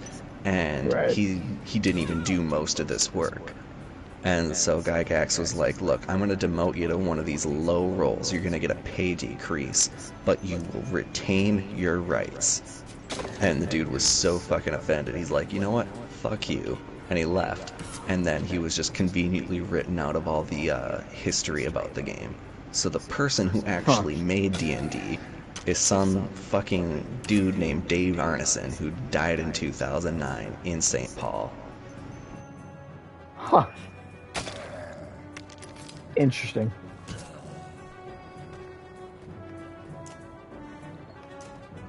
And that's why, like, I don't know. Gary Gygax can kindly go fuck himself. I mean, yeah, it sounds pretty shitty, man.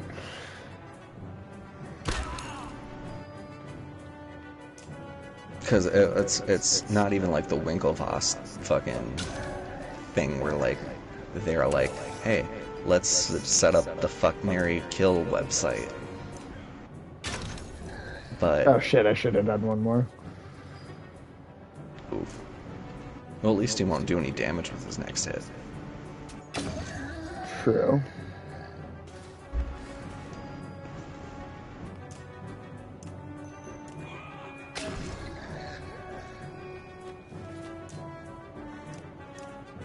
Oh damn, when did she get so good all of a sudden?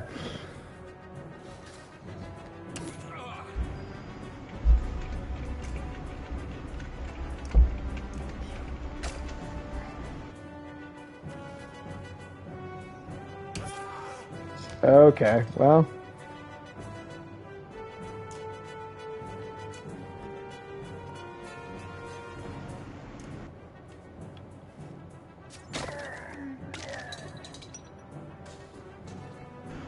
Fuck.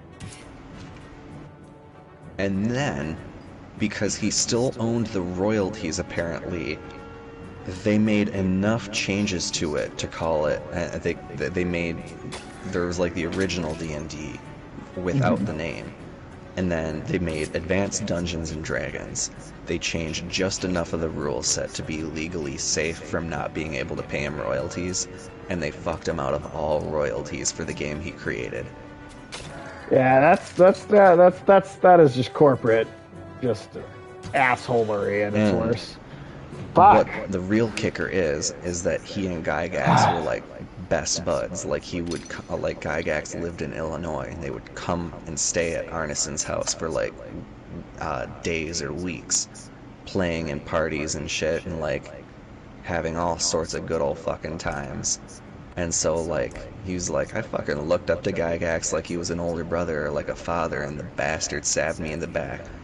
Yeah, that's awful. That's And so, awful. like, Gygax can, It's rot. like those bands that have bad breakups. It honestly, that is what it sounds like. Especially because Gygax was like, you know, this is too freeform. Let's add more rules to this. And you know what everyone just fucking loves? It's rules. The other group is meeting up, right? That's a con. This is the other group. It should be. Or it's the dredge that have learned to use banners. Oh man, you guys are all fucked up. Yeah, they're all fucked up. Watch Eagle be the only one to die if the fucking party fails. Right. I wouldn't be Fucking surprised if they have piece some of- hidden death triggers.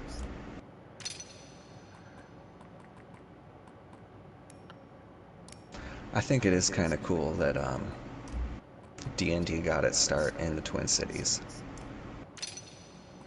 No, that is cool. That is cool. I did not know that before today. But I also learned about Noah Bradley, so the Lord giveth and the Lord taketh away. Me and Ulysses will never allow you to have a day of where you talk to either of us and don't learn something horrible. Oh well, I mean, speaking of just some, well, speaking If of you just look at his crazy shit. Wikipedia page, literally half of all the text is about his sexual misconduct revelations. That's yeah, yeah.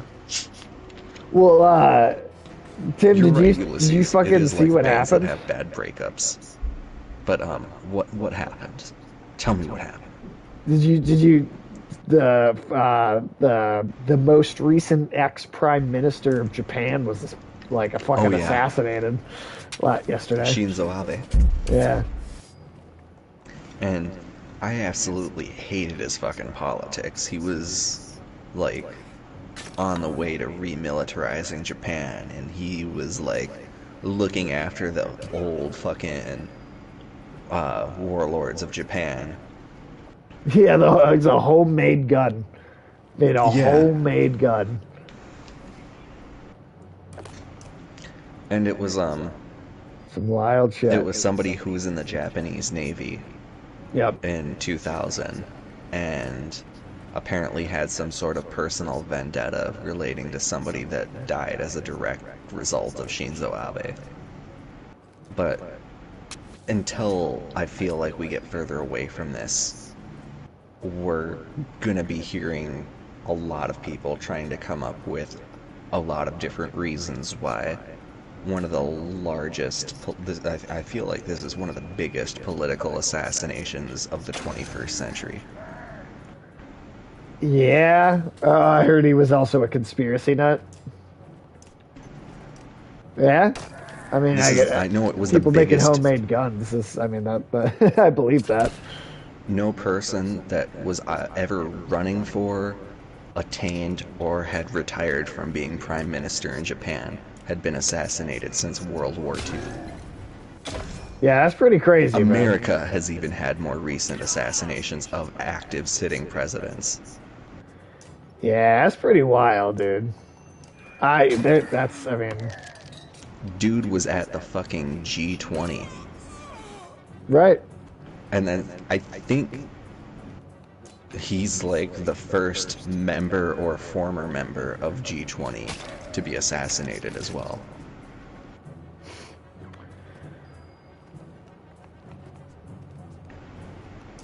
Shit, man. Yeah, I don't even. Because like when at It's first a I was weird like time good, to be and then I alive. was like, shit. Japan did have a samurai. samurai sword assassination in the 60s. You're gonna have to tell us more about that, Ulysses. Holy shit.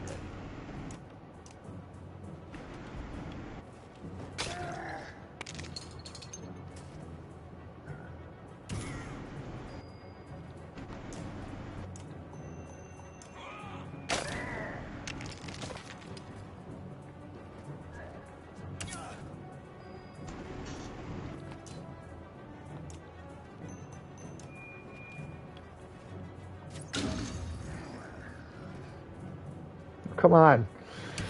Just leave him alone. Don't come over here.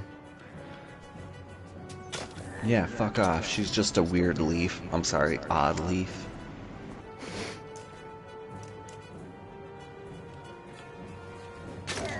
Jesus Christ.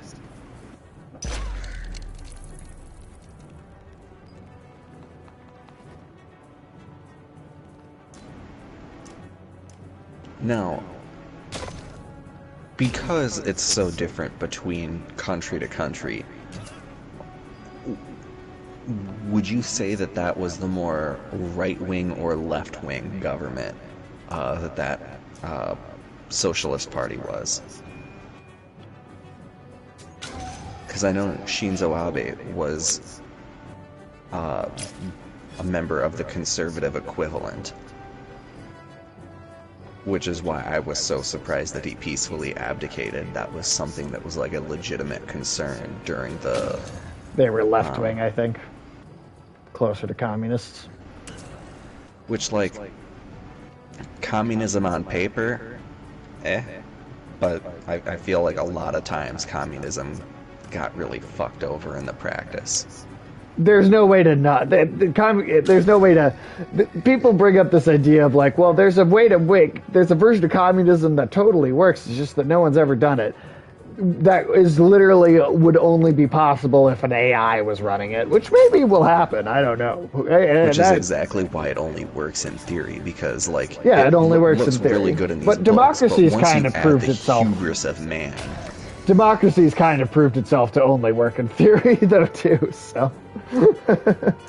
Yeah, because as soon as you get you get the quote-unquote right people elected, and then 2 or 3 generations go by, and then suddenly you have like nobody left that remembered what it was like to not have free and fair elections, and then election integrity just like, or rather, not election integrity, but the integrity of the people's ability to a free and fair election becomes relatively skewed or eroded.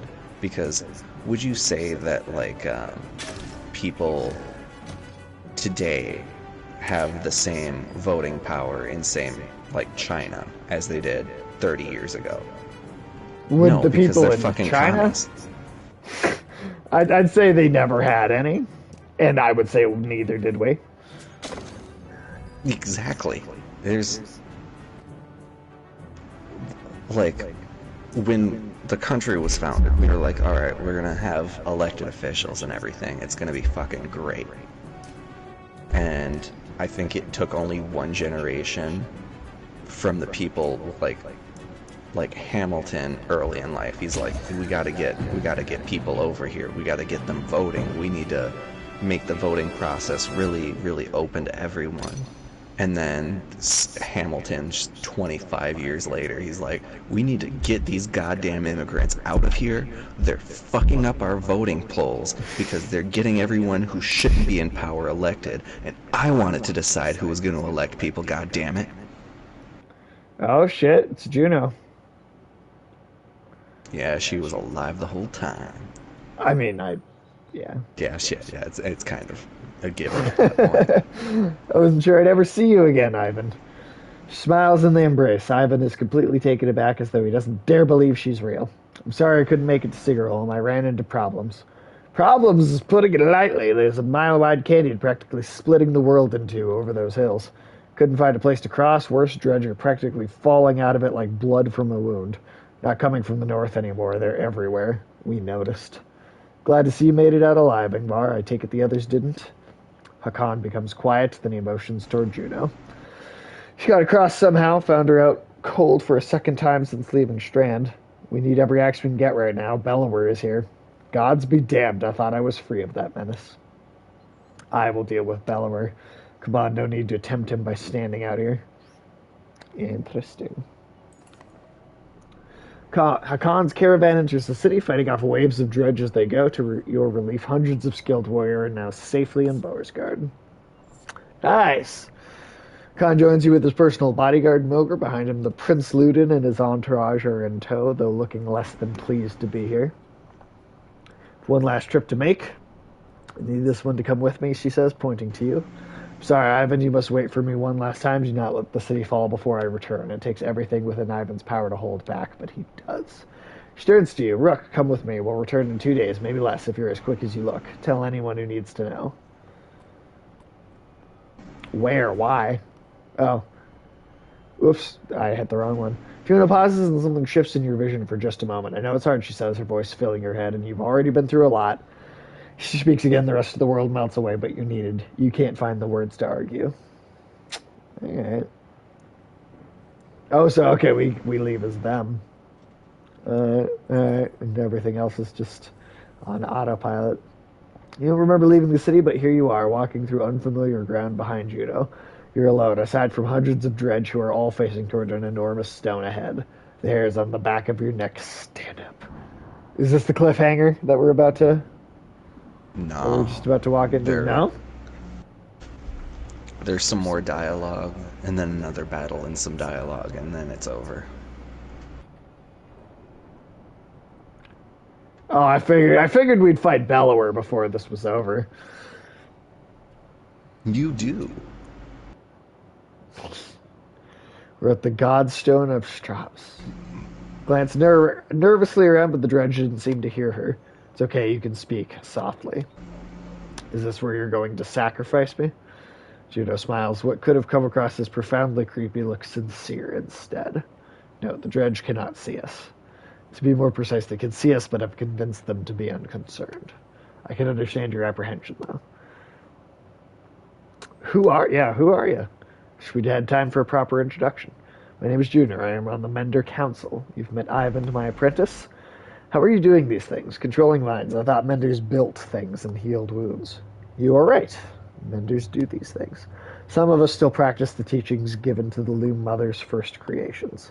We're called the Valka. That's very close to the Valar in Lord of the Rings. I believe I am the only one who can influence another's mind. Then why not take control of Bellower? I learned the talent to heal minds, not control them, though even some Valka have trouble believing this. Taking control of Bellower, it is the difference between convincing a child to sit still and telling a starving bear to stop being hungry. The truth is we're rarely a match for the Sunder anymore. Our advantage is that we can train more Valka. It is also our weakness. The Valka pass on and lose their knowledge, while the Sunder simply grow older and more powerful. Bellower is both immortal and beyond my influence, to a point. Then how do we stop him? The God of Secrets will play a part, as will you. What are we doing out here? You know of the god Travis. Few know this stone exists, even amongst those who have lived their whole lives in Borisgard.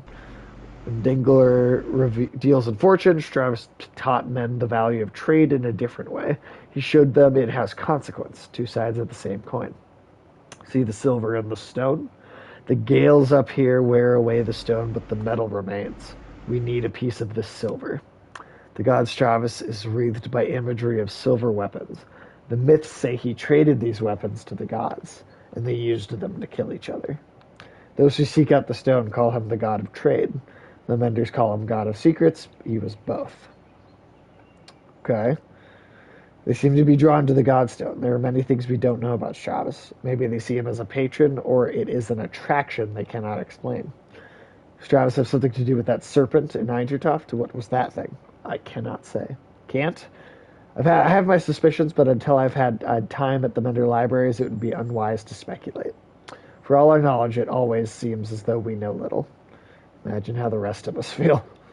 On the contrary, the less people know, the more certain they tend to be. Well, that's true. Why did you pick me? Why didn't you take Ivan or Hakan? You don't even know me. I apologize for putting you in danger. Ivan must keep Borisgard from falling while we are away. And if something goes wrong here, I need to be certain one of us makes it back alive. I saw the thoughts of each person when I arrived at Borisgard. You were the only one I knew would return. What do you mean? You would find your way back to Alette no matter what. Let's get what we need and go. Indeed, you'll need to dislodge at least a fistful of the metal. We'll forge it into an arrow to slay Bellower. That's badass. That's a badass weapon. Wait, after everything you've told me, make a magic arrow to shoot Bellower, that's all it takes. Why didn't you do that a long time ago? Juno gets a faraway look in her eyes. No, it is not all it takes. What I tell you now must not be repeated. The arrow will not kill Bellower, even if it were to strike his heart. He has no physical weakness, but it will sow doubt in his mind. When it pierces him, I will help him to believe that he is dying. The rest of you will convince him of it with sword and axe. Everyone who fights at your side must believe it to be true. You're going to trick him into thinking he's dead. That is the most insane. He really can't be killed. No, someday he will awaken and realize he's not dead.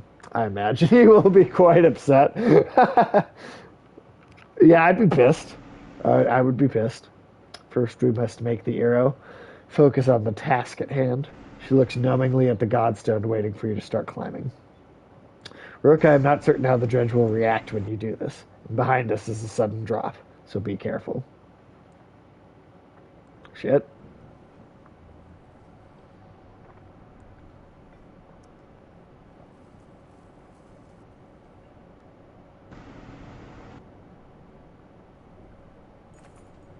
Approaching the back of the stone, you start to climb. Looking for a loose piece of the silver vein, even without looking out onto the dredge, you can feel each sinister face watching you closely. Held back only by Juno's influence, panic races through your blood. Try to quickly wrench out the nearest chunk, climb higher where it may be easier to remove, go back and tell Juno you can't do it. We'll climb higher. As you climb, you can't help but notice the stony masks of dredge lined up before the godstone, like worshippers before an idol. Just a glimpse nearly immobilizes you. Your hand rests on a piece of silver that comes away easily. The dredge do not react. Look for another piece. While you're here, you glance quickly around to see if there's any more low-hanging fruit. You're able to pry away another smaller piece of silver ore before your nerves give out. Nimbly descend to where Juno is waiting. Well done, she says. As you walk back through the dredge, their heads turn in unison to follow. The dredge that lingers and shaking in your hands does not subside for an hour. Shit, alright. Treasure hunter. Acquire 5 ring. Approach the gates of Borisgard again. Relieved that they're still standing. It looks like they took a beating while you were gone. Alette rushes to your side and throws her arms around you once you've crept through the gates. Juno smiles at the reunion and tells you, take this time with your daughter, find a smith who can fashion an arrow from that silver. I have other things to which I must attend, but meet me on the walls when you are done. Okay, go to the crafters. Takes you a while, but you finally find someone willing to craft an arrow for you. He eyes you suspiciously when you show him the silver, but shakes his head and gets started. Alette watches the smith's fire reflecting in her distant stare. Interesting. Talked with Ivan a long time while you were gone. My mother's a bear. He told me a lot about Juno. Me mother's a bear. The trailer was very misleading. He told me a lot about Juno. She really is powerful, as he said. It seems that way. It's hard to tell. Maybe too powerful. It is hard to tell. I don't know. In any case, I'd rather have 2 menders here than 1, but Dad, I think I know what's going to happen now. Mom's going to turn into a bear. No. And Ares, she's going to make you shoot Bellower, isn't she? I don't know for sure. Come on, who else is going to do it? Ivor? Alette, I know where this is going. You're afraid of me dying. This isn't like before. We can't run this time. That's not what I... Let me do it. What? Why not? Because you think I'll get hurt? What do you do when Bellower comes straight for the person holding the only thing that can destroy him? Let me speak. Everything's changed to over feels so long ago. I'm not asking because I'm afraid of losing you. I'm not afraid of anything anymore. Let me do it because you know I'm a better shot. I have a better chance of puncturing his armor. We only have 1 shot. I'm not a child anymore. I'm not just some girl. I'm your daughter, and I'll fight for my own hand. I can do this for once. Let me decide what happens to me. She is the better shot, so fuck it. We're gonna recklessly make decisions and just hope things don't go too badly. She smiles and takes your hand in hers. We'll survive this. I know we will. You sit by her side silently until the smith finishes. She could die because I did that. That could happen. That could happen. Can I buy anything? No. Fuck. How you holding up there, Tim? Oh, I'm just watching you take decisions with abandon.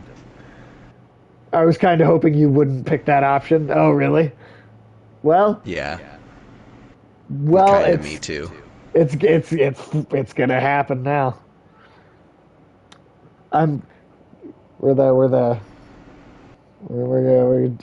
we'll see what we're gonna. It's reckless. Ulysses, did you pick the other option? Tim, did you pick the other option? I've picked both of them, Okay. and I would say of the two, um, Oh, Ulysses picked the same option as me. Okay. I having played through the game with the other option, Right. and then having seen some of the gameplay through I would say, I'm sure your option has its merits, but it could have been potentially more interesting the other Okay. way. Interesting. Okay.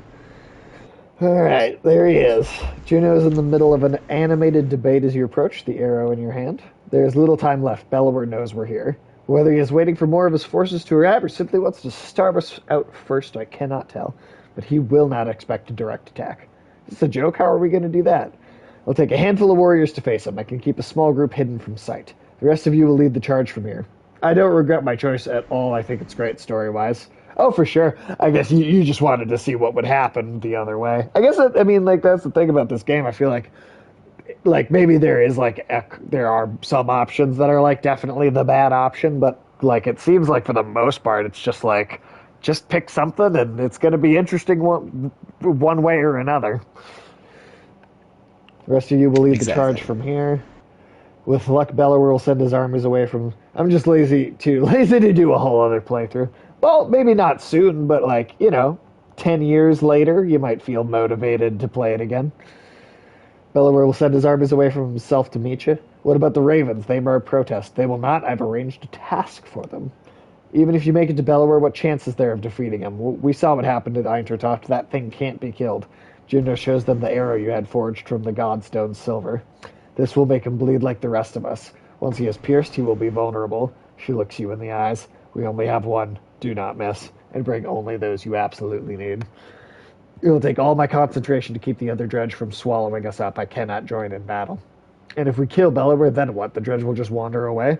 That is my belief, yes. I can't say for certain. This is a doomed plan to help us hold out here until the ships are finished. And then what? Bellower will hound our every step all the way to Amarang, where I am certain more Sunder await. Now is the time to speak to loved ones in the memory of any god that pleases you. Rest. In the morning we slay asunder. Shit. So we are almost at the end then. Oh Oh yeah. shit. Is that him? Oh, that's him right on the. That's cool. That's cool.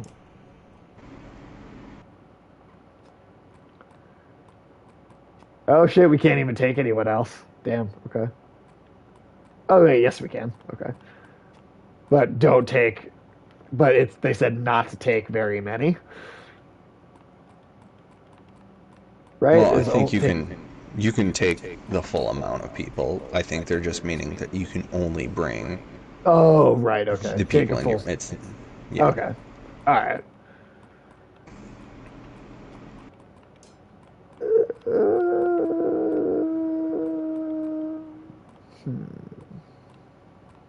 Now I will say this is going to be interesting for me because I picked the other option and it's going to be kind of cool seeing just the entire other thing.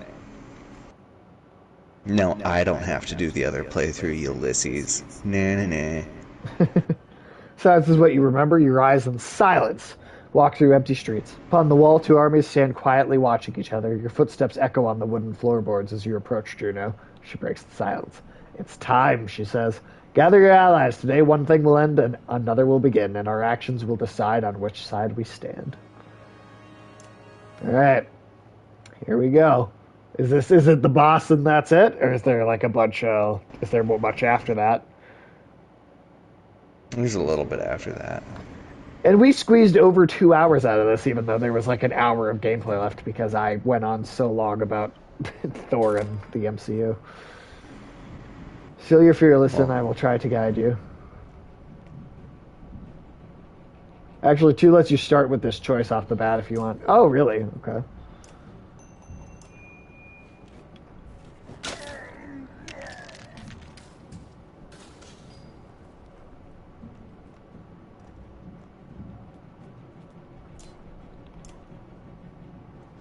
Ah, it's a special move. Okay.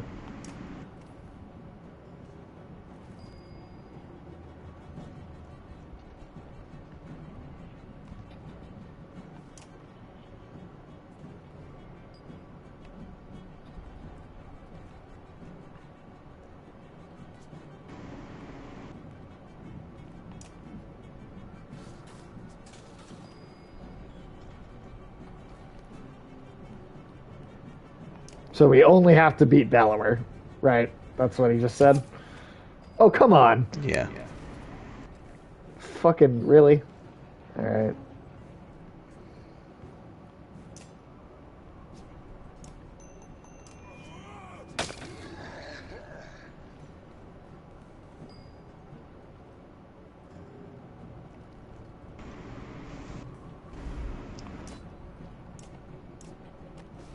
Oh, whoops. Didn't mean to do that, but whatever.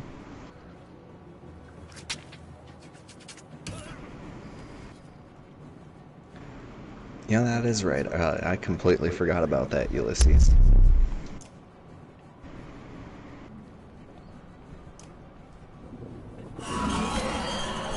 Oh, jeez. Oh, jeez.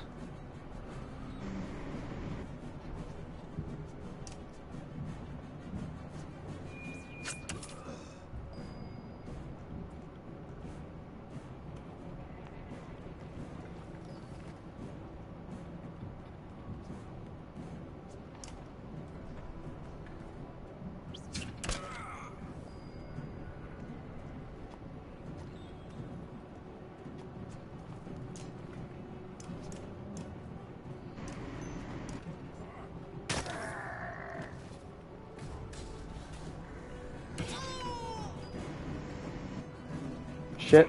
No, don't fuck with Alette. I need her.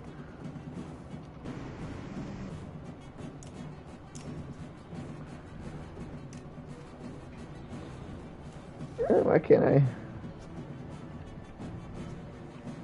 Huh. Why can't I use that? Alright, he's just not in the range still.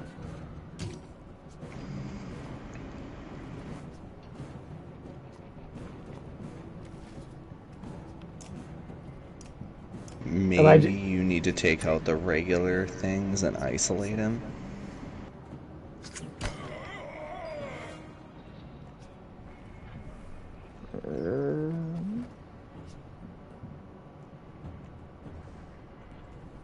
Oh, so you have to knock his armor down first, and then... Ah, okay. Fair enough. That actually makes sense. Except, you know, I don't know if I'll actually... Oh, God damn it, I keep doing that. Yep. Hold of the silver ale falls, so does any hope. Everything you've worked hard for gone in an instant. Yep. Must have replayed this 10 times, trying to figure it out. Yep, return to the last checkpoint. God damn it.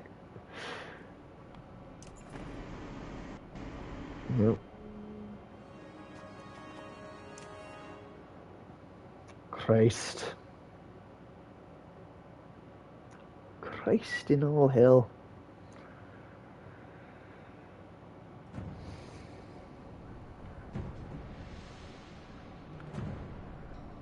Have you ever played the game Abzu? Yeah, I have. I just started that, and I'm really enjoying it. It's I'd great. played It's Subnautica a super... previously, but this one seems a lot more, I don't know, whimsy. Yeah, I mean, it's meant to just be this very small, kind of simple little, hey, afternoon just raided with a party or two. Afternoon tuna, how you doing? Welcome in. Thanks so much for the raid. Any raiders with, welcome. Glad to have you here. My name's Sage, and this is Rapid Respawn, where this game maybe isn't the hardest, but I do feel like I've died a lot. But we play hard games on the show. And That's you've kind of the also whole thing. gotten lots of your caravan killed. Holy shit. Yeah, yep. Also, a lot of people dead. Yeah. Oh, I shouldn't have knocked him back. God damn it! Absolutely hit the wrong button there. Well, probably another death before we're through.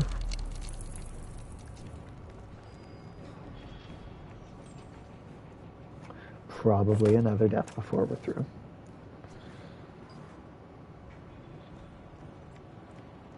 Oh, apparently he will regenerate even on this mode.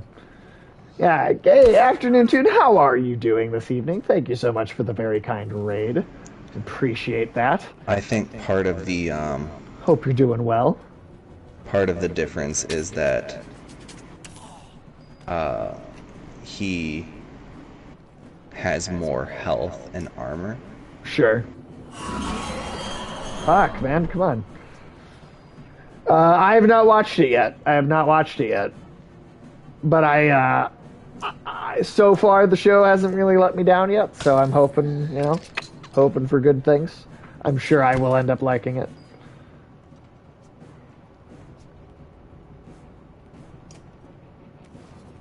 I do think it's the best. The Boys is the best. I think the best superhero, like, property currently coming out. Health and armor are the same, but every single move he gets puts him back at full armor. Oh my god, what? The Kenobi finale, I thought it was. I didn't think it was very good. I just think the whole show just ended up sucking. Oh god, and they're all in the way. I can't get around them. Alright.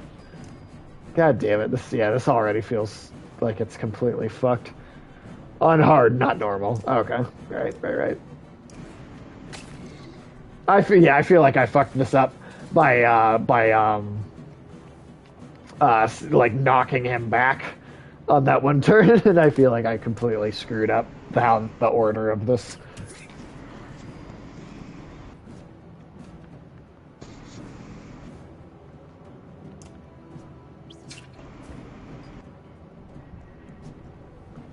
I know we have to break his armor, I know. You must break through his armor. Travy snaps and kills you. If we're talking like double toasted rating scale, I would give Kenobi some old bullshit. The whole show altogether. I would, yeah, I'd give it some old bullshit. Don't forget to reload, Dr. Freeman. Reload? What? Have you played Half-Life, Sage? No, yeah, but I was thinking like something I could reload in this game. No, it's more along the lines of, well, I mean, yeah, you can just completely reload, do an earlier save before. Yeah, I at least would give it a rental. Yeah, no, I'm done giving. Oh yeah, But, no, yeah. I remember that from playing Half-Life. I do. I guess I was just like reloading the save though, is what you meant specifically, and I did not pick up on that right away because I'm No, tired and I've had alcohol and. Yeah. it's like a fucking character trying to use an ability on cooldown in almost any video game. If it's not like a sound effect, it's the character saying the same goddamn 3 phrases. Can't do that yet. Need more energy. I think Miss Marvel's been terrible. I think I am a huge fan of that character in the comics, and her series. But I think they've done a horrible job adapting it. I ranted actually almost the whole first hour of the stream was just me ranting about Marvel and just I kind of just don't care anymore about the MCU. I'm kind of over it. You can get back here. Whatever, I'm over it. Yeah, no, that's what Megan, brought. Miss Marvel was a decent show. Whatever. Uh-uh. No. Oh no, I saw Thor 4 last night. I thought it was fucking terrible. You I saw thought it was Thoth? Get Thoth. some fucking Egyptologists over here. Shit. No, I saw Thor 4 last night, and I thought it was terrible.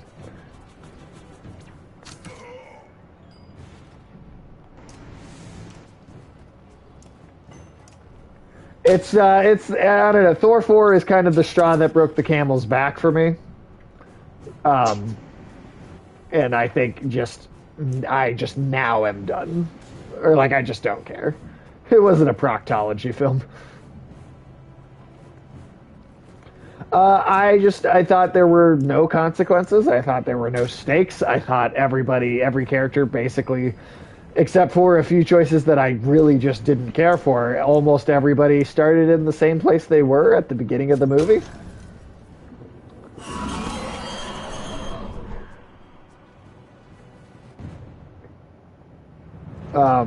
I just, yeah, I didn't. I did not like it. I thought it sacrificed anything dramatic about the story for humor and only for humor, and it didn't care about doing anything else. That's all it was about.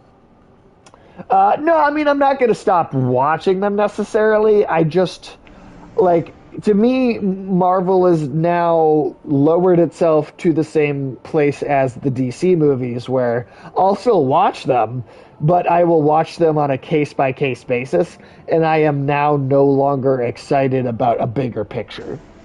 You know, like I don't think that they're building towards anything interesting right now. It doesn't feel like there is something greater to look forward. No, I did not. I did not burn the books and movies. But yeah, I think I'll watch them. No, I'll take that's them next as week. individual things. But I'm not excited about them anymore. It's like they have to come out and prove themselves as good for me to care. Like they have to come out and already prove that. Like I have to. Yeah. Yeah. Come on, man. Nobody else had even moved.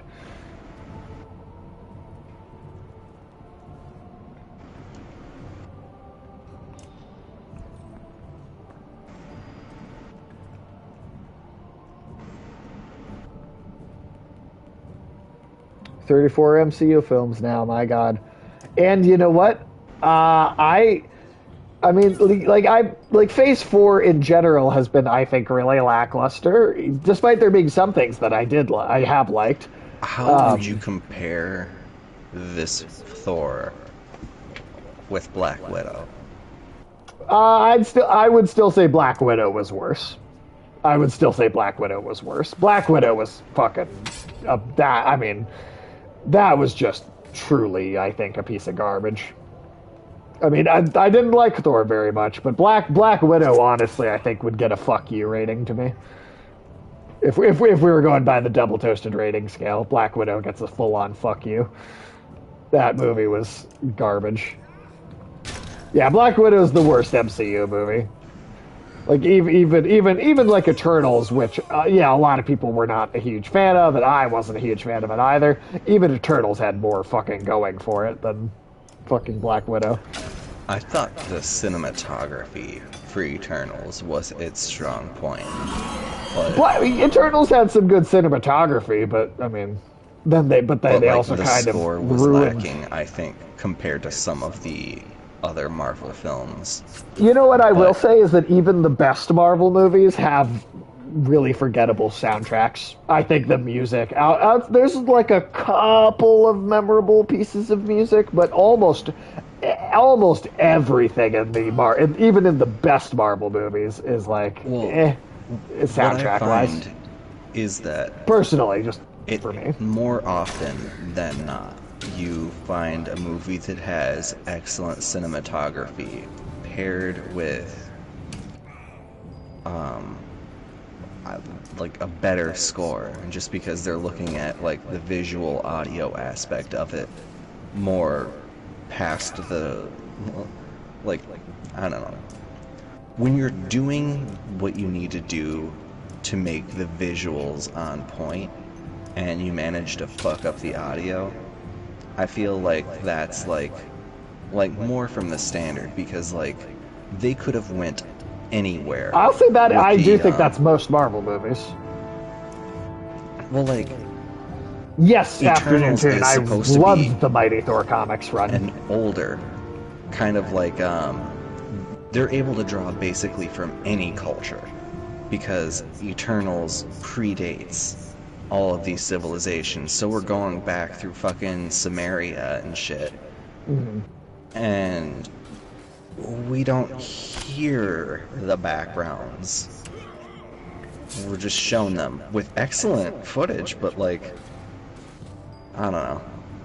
They dropped the ball in places that I feel like it could have been easily elevated. Yes, I have read the Gore comics. I think this movie in particular ruins both storylines by combining them together. I think that's they don't fit together. They're two very different story arcs by the same writer, and they ruin each other by trying to combine them. They completely ruin each other. They do not fit. They do not work. Yes, I loved Thor Ragnarok.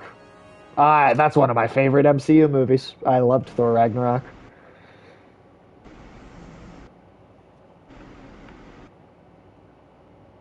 So I love both comics that the movie's based on, and I loved the last movie. Well, because so. Ragnarok had true stakes. You have And I will, like I did say earlier, what I do have a problem with Ragnarok, though, that I do think Hela is a much darker villain than the movie should have because of how light it is, or how light it is otherwise, and that the one bad thing about Ragnarok, God damn it, you just all the worst stuff you're naming. Given how much they are into the universe, I'm surprised they didn't just do the three Thors like in the comics. Honestly, here's the thing. Thor: Love and Thunder feels a lot like a DC movie because they're jumping the gun and trying to do a bunch of different things that they haven't built up to properly yet. No, they did not do Beta Ray Bill, and thank God, because they probably would have fucking ruined him. But it feels like Thor: Love and Thunder trying to do Gore and Jane Foster Thor at the same time feels like Batman versus Superman trying to do The Dark Knight Returns and Injustice and Beta Cuck Bill. God damn it. But it feels like a DC move where they try and fit too many things into the same move or story without like thinking about how those things don't fit together.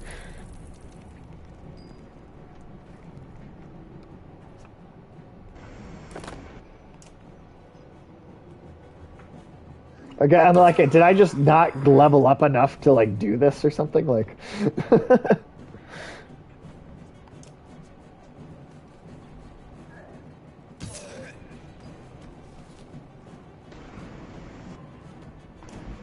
it's just a genuinely difficult fight. yeah. Which this game, normally the difficult fights aren't as integral to going forward. Like normally you just You do the arrow part. This part is easier. Well, but I can't do the arrow part until I take all his armor away, right? I thought that was the whole point. It was like I can't do the arrow until after I take his armor down first. Or did I? Yeah, but then I died, and then it started over, and it lets back on the board. So, I'm assuming I have to do the arrow part all the way again from the beginning. That's what I'm assuming. Yeah, no, it puts God damn it! They just formed a shield around him. I can't even fucking do anything now. Just hold the line. Da, da, da. Delaware Fall. Yeah, Love just isn't reload because always. this is not working. Oh. Oh wait, god damn it. Do I have to go do this? God damn it, now I have to go do this again. Oh, okay, that was all it was. Cool. Tim, is there a better like is there a bit can I take a better team with me? I mean, I suppose Ivan I didn't take Ivan with. He could be useful. Arrow part was so grueling, but the second fight I did in one. See, I got the arrow part, but then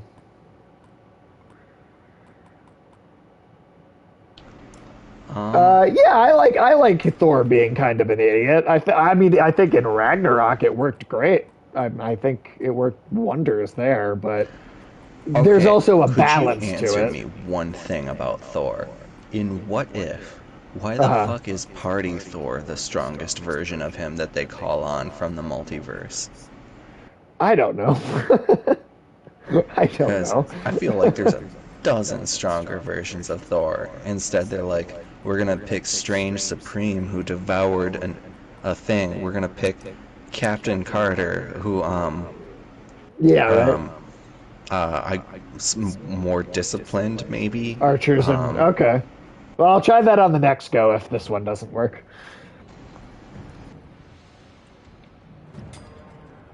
but like then you get to Thor, who's just like I don't know, Party Thor just I Oh wait, whoops! I I don't know. shouldn't move her. Well, One of those rock slingers just hits Alette once and you have to restart the fight. probably.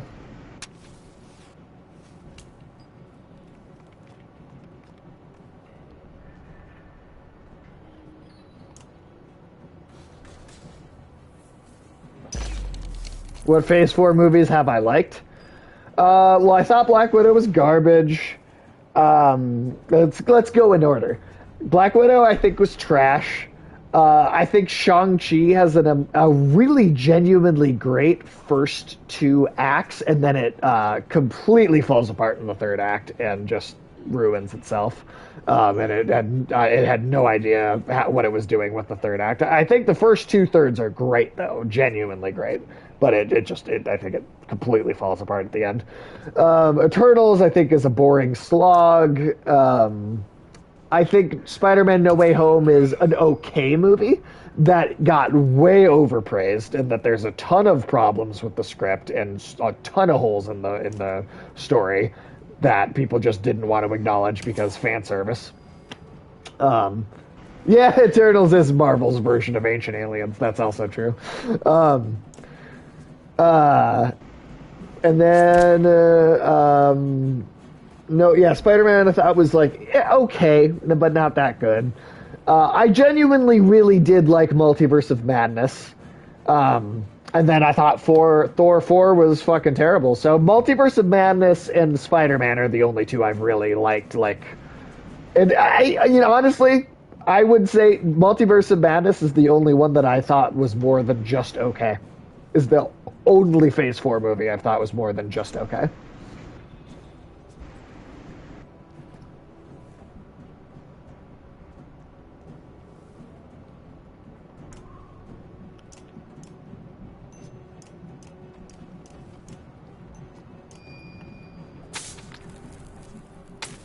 Yeah. I've been a bigger fan of some of the shows. God, there's another. See, I don't even like. It makes me not even want to fucking watch them when you say five more. Good God. Um, hopefully, some of the other ones are better. We'll see.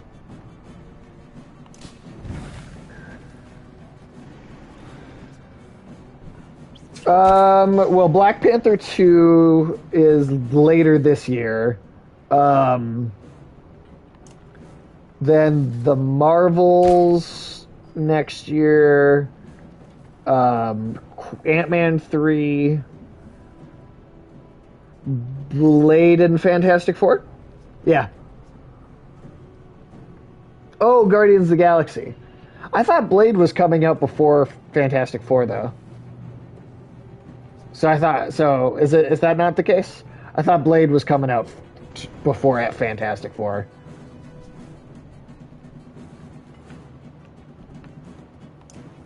I could be wrong, but I'm not even excited about a new Blade movie anymore, and I'm like, that's sad. I should be excited about them making a new Blade movie, and I don't care anymore.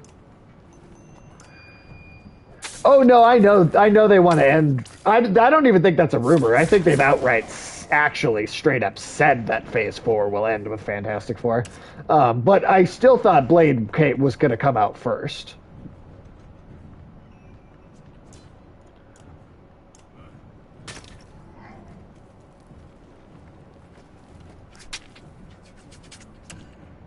Yeah, I mean, I was excited about Black Panther 2 before, but now I'm not really that. I don't really care that much in general. I mean, I think you could do a great.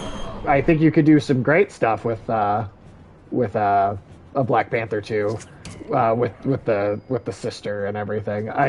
But the idea that they'll actually do it well and pull it off, I have no faith in anymore. About Namor? Oh yeah, no, I knew that would, like, I knew that had to be that was good. That had to be an element of. Not anymore, no. I'm not excited for it anymore. They ruined me being able to be excited about these movies. I don't care anymore. If it comes out and then I see it and it is good, then great. But I have no real, like, I'm not looking forward to it. Like, I'll see it, I'll watch it, it'll come out, and I will watch it. And then if it is good, I will get excited. I can only get excited about it after I've already seen it, though. That's my thing. I don't care unless I've already seen it and I already know it's good.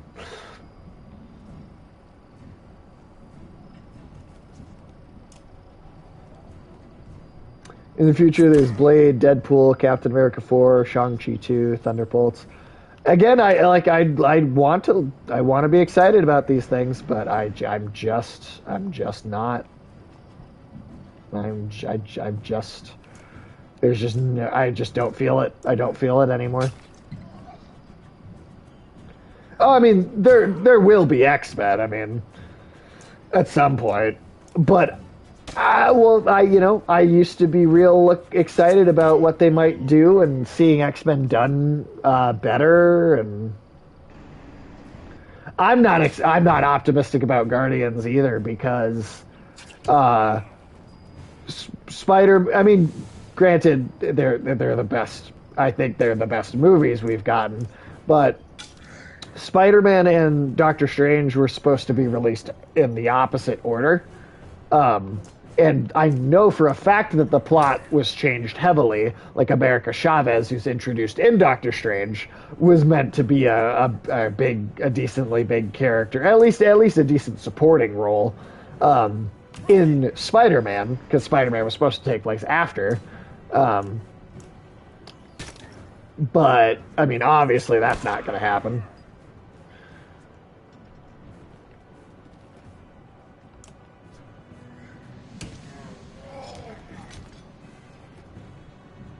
His armor's not down. Whale sharks must not be. His armor's not all the way down. Oh, but that works. Sharks are the car bomb. Oh, so then what's the limit? How low does he have to be? Basically, did I waste your time? Strength exceeds his armor. Oh. Yeah. I think, honestly, after Nintendo, I think they should. Yeah, it is too much. It is too much. I was at, it can't have a chance to deflect. That's okay. So did I waste a bunch of time then? Like,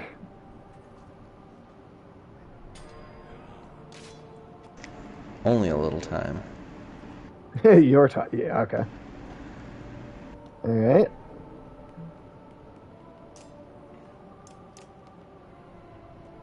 Focus on the 4 projects a year and get the VFX done right. Yeah, that's also been an issue. Is the special effects have Like there have just been issues with the effects like consistently.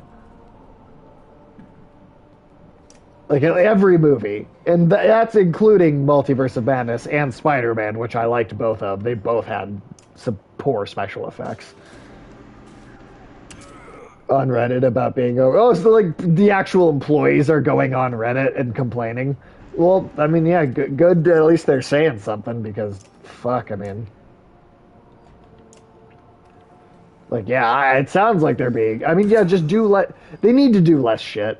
They need to make less stuff. I like. They need to slow. 3 movies a year was a good sweet spot. I think yeah, going down like lowering the movies to 2 movies and then doing 2 shows.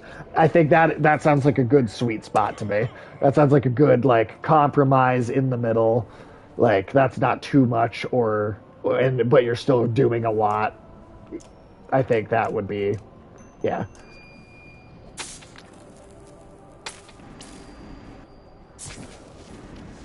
Oh, that was the wrong fucking guy. God damn it. It's one thing to learn from video games is that Overwatch staff has no negative side effects, right? Especially when it comes to visual effects.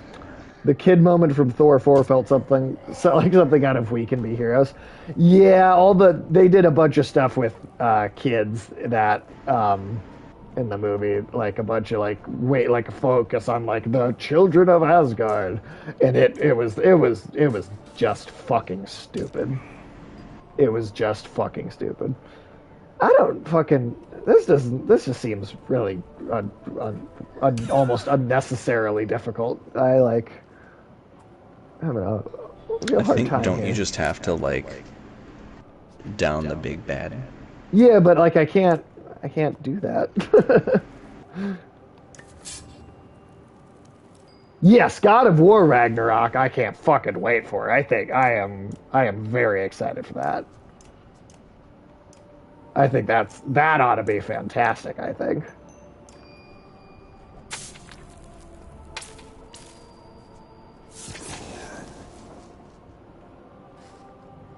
For a second, I thought you were asked if you're going to enjoy Thor Ragnarok. I kind of want the like, collector's edition. what? I do. I want the hair. See, I'm gonna have to do the whole fucking thing again. God damn it. No, I'm gonna have to do the entire thing again.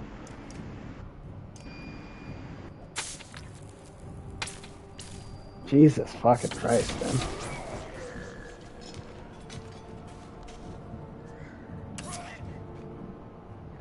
What the hell? Come on.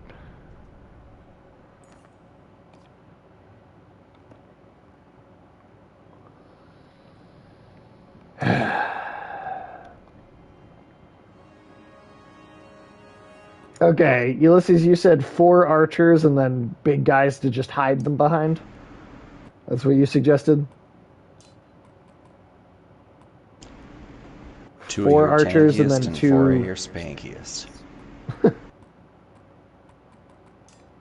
See, who else? What's the other best big guy? Because, like, Goodolf is a high level, but he fucking dies in one goddamn hit. Like... Somebody with a decent amount of armor. Afternoon Tune, that's a question with no real answer. Eagle? I feel like Eagle always dies in 1 or 2 hits. Only if you don't set up, like if you have him use his ability instead of attacking every turn. He's pretty defensive. Okay. Okay. Upgraded him and upped his defense.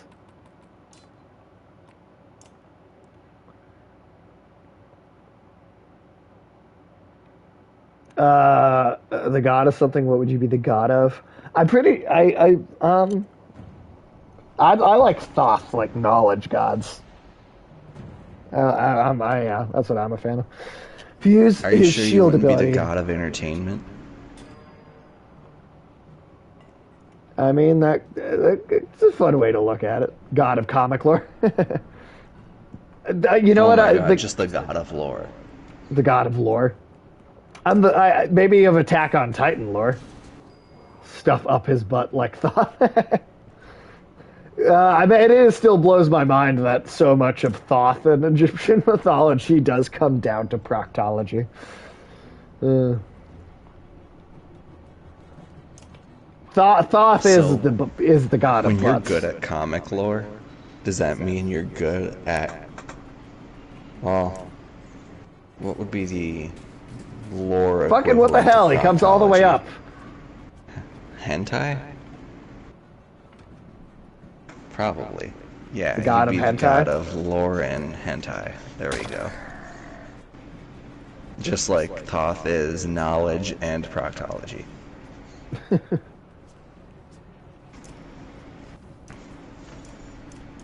So rally, that's his power. Rally. So that makes him tougher.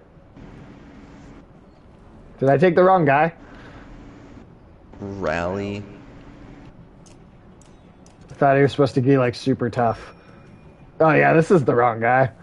Oh yeah, Eagle is the shield dude who wants to fuck Alette. He's gonna be real disappointed.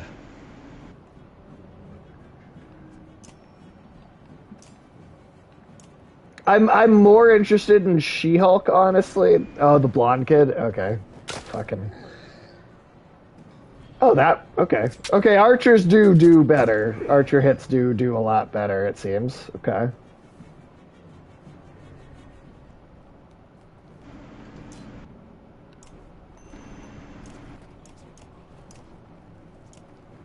Whoop, no. God damn it. Go to the right fucking guy. I'm more interested in She-Hulk than Black Panther because of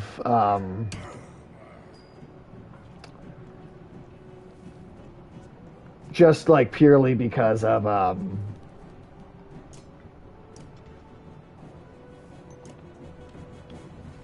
just because I think the shows have been better than the movies. So I'm more interested in what the shows could potentially like have to offer than what the movies could.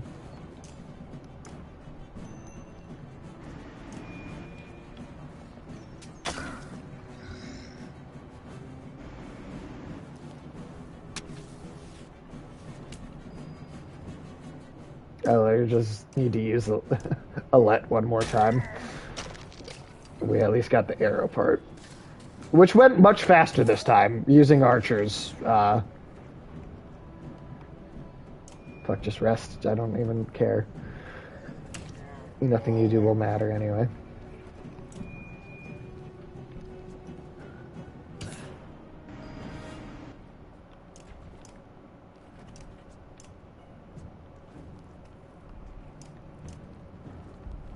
Why are you not there? Okay.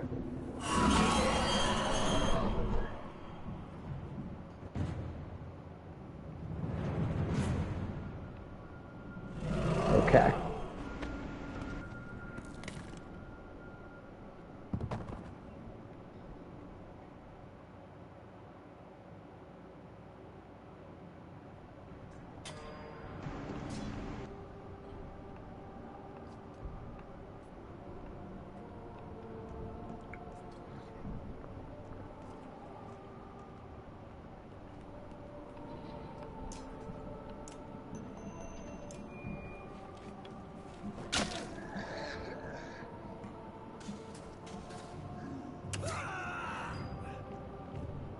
God damn, they pushed so far back. It's like, how am I supposed to get anyone else up there to help?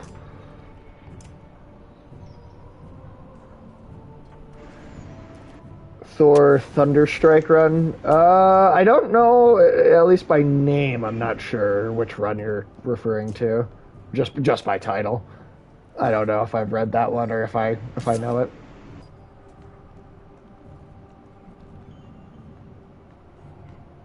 I can tell you I like the J. Michael Straczynski run from 2008 quite a bit.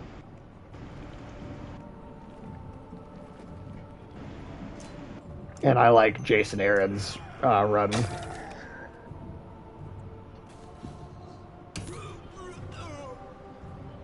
What was that noise he made? But it did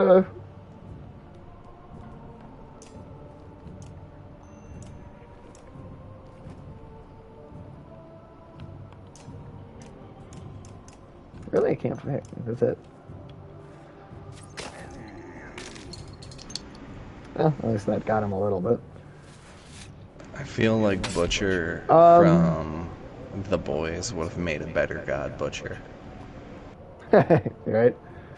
I'm not a Yu-Gi-Oh fan. I really don't have any love for it. I mean, it's still sad he died. So.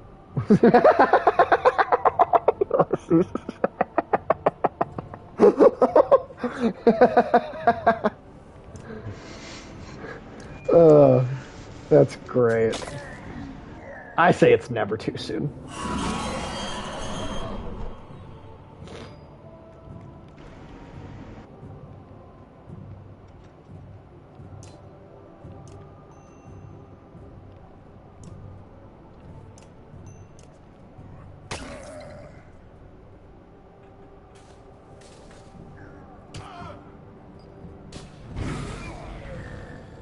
God, Jesus. You have to do this again? All I have left are the fucking archers.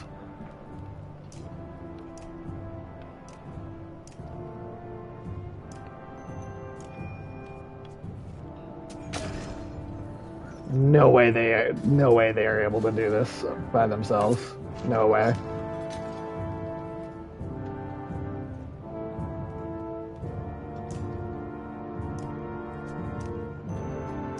God damn it, I have to do it again. Fuck. God, dude. Well, unless they're really stupid. Nope. James can. Oh my god, come the fuck on. James can. That's not ringing a bell for me either, actually. I'm sure I probably do know James can, but that's Misery.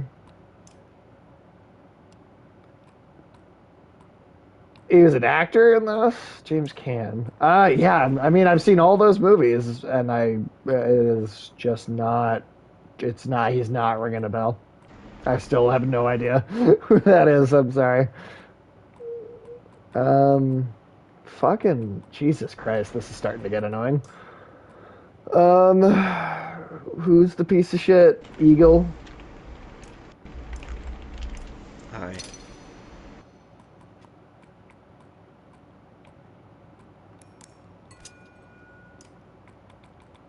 He played Sonny Corleone in Godfather. Sonny. Okay. Sonny. Okay. Yeah. See the character. Okay. Yeah. Okay. Sonny. That guy. That is sad. Damn. All right. Yay! Again. The same thing. Again.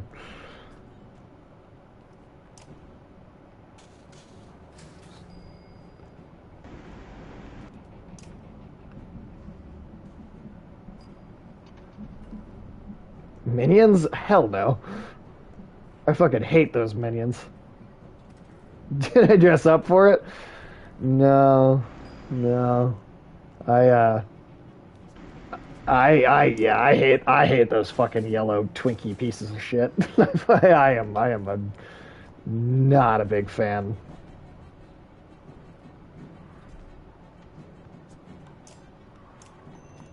Minions is an entire franchise can suck a fat one as far as I'm concerned.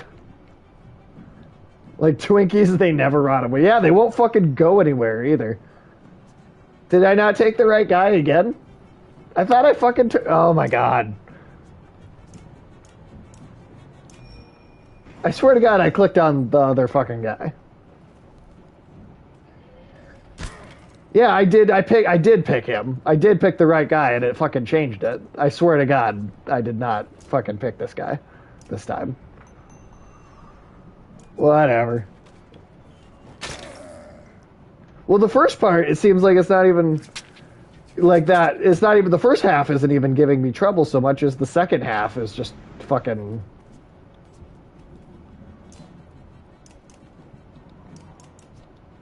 Yeah. This is starting to irritate me. This game hasn't annoyed me. Would you get the goddamn word bubble out of the way? Christ.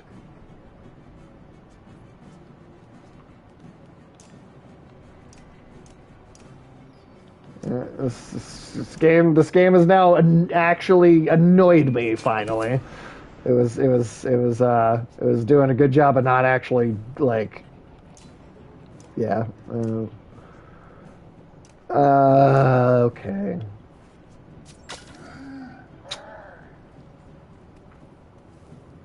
Come on.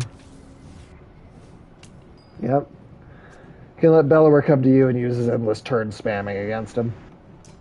Alright. Well, oh, fucking, you know who I want to target. We'll try and do that.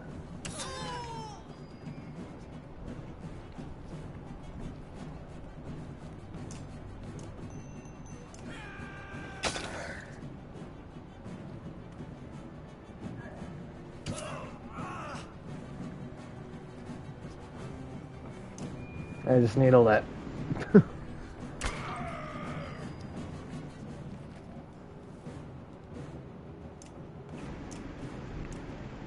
Alright. Try this again. At least part of it seems decently easy. At least the first half isn't bad, but damn, this is almost 3 hours. Jesus. Alright. It's an hour's worth of game we stretched out into a 3 hour stream. Yeah. But it's the friends we made along the way.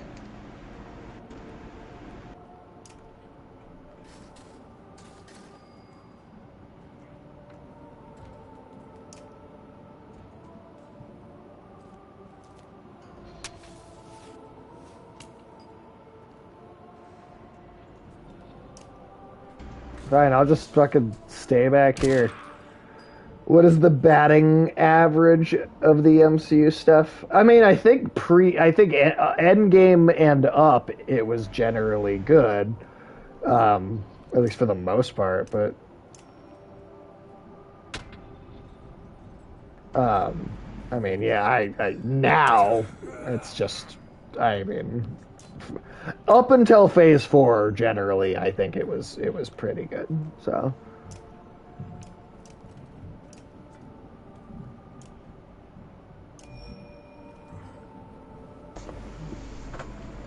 But yeah, those days are over, I think.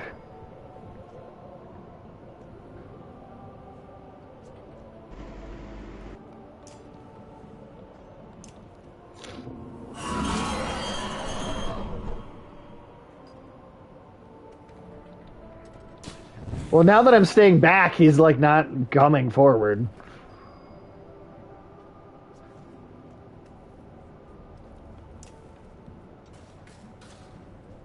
The other guys, now they're just getting in front of him.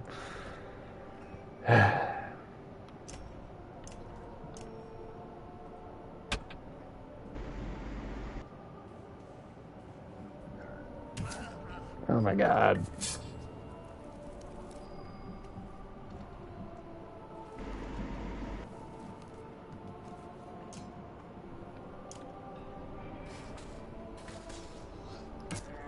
Nice that you decided to, and of course, then he's gone the second he comes over here.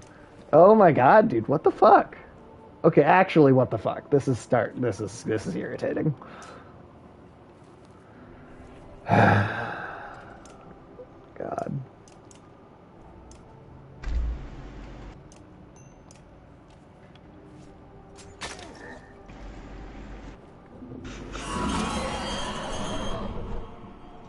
Yeah, kill us all, because we're gonna do this again. At least one more time, I'm sure.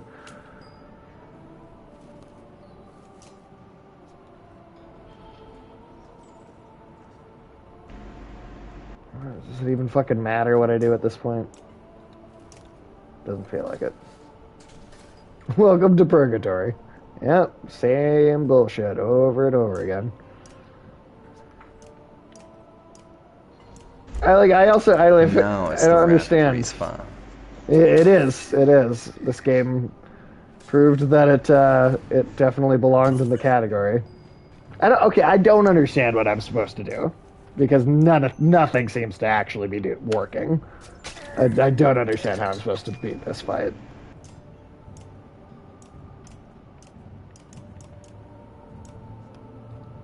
Okay, what the fuck? Oh, it's because you're right next to him. I mean, like, yeah, I don't understand how there's any way I could take down that much armor and health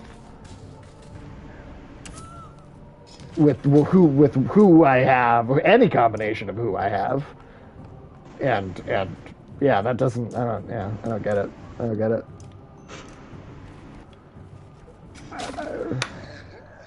See, Seems like a complete you're not lost supposed cause. to understand it.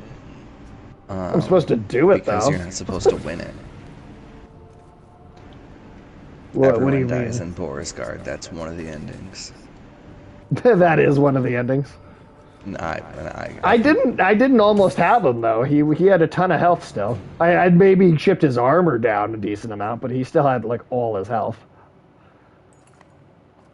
So this just okay. I just feel like I'm beating my head against a fucking wall without any difference.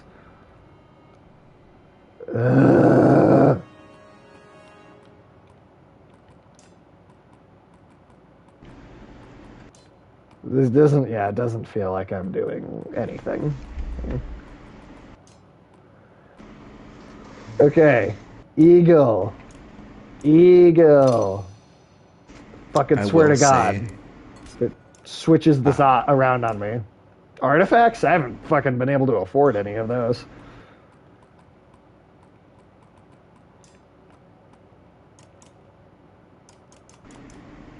what I would recommend for this fight is take artifacts off of anyone who's not using them and give it to people who don't already have them equipped.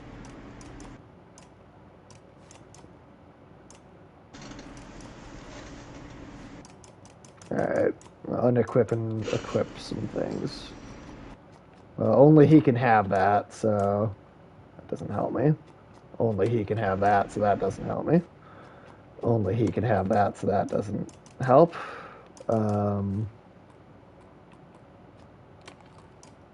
That was already equipped, so that doesn't make a difference. Give her that.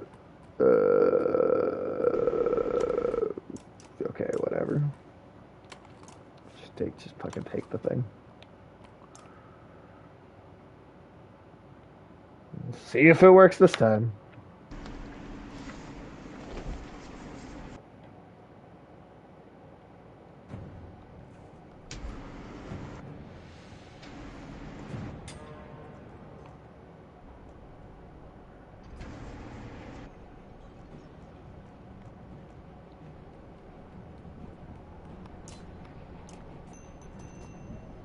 It does quite a bit for him. Yeah, this time he finally. That's quite a bit of a upgrade in damage for him.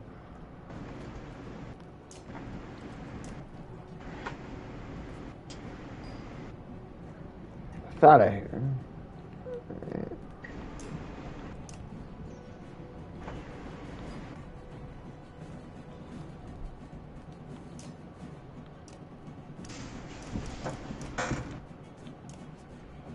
No, I don't need to do damage to you, so. God. Oh, fuck off.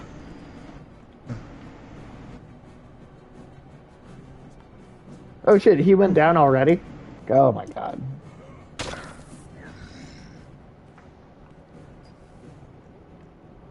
They're all fucking useless. Losers. They're losers. You're a loser.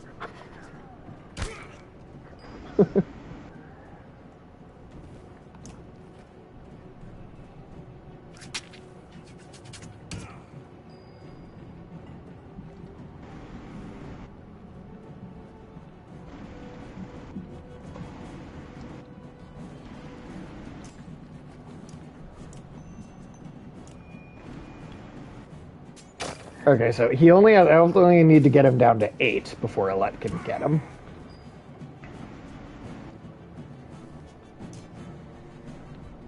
Oh my god, with the word bubble, can you fucking not? Can't see what I'm doing.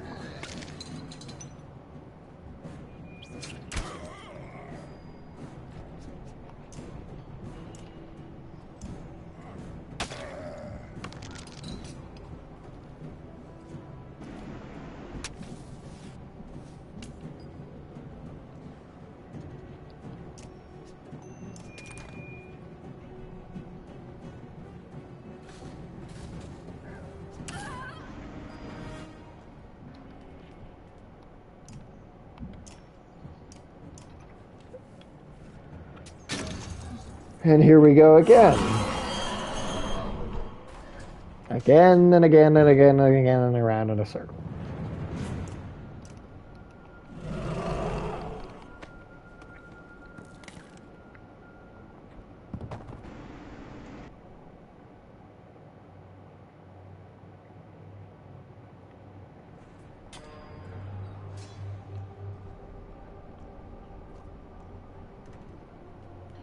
This is the inverse.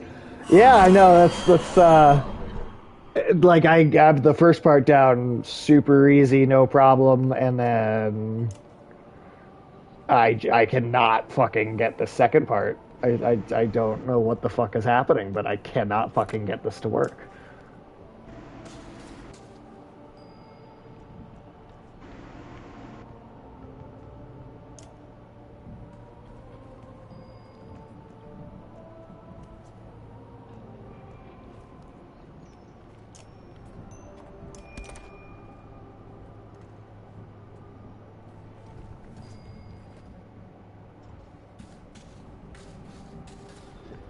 All right, I really fucking hope this is the time.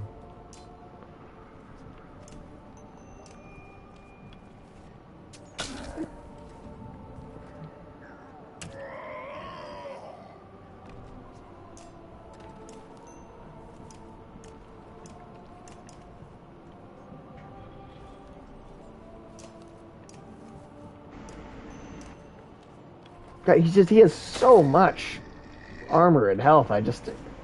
This just doesn't seem feasible.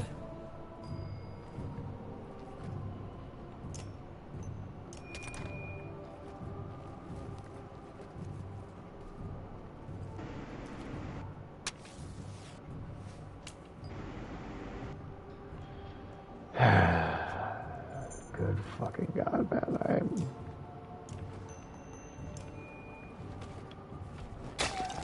Oh fuck, that was a different one. God damn it. Yep. Okay, what the fuck? What the fuck? What are you supposed to do?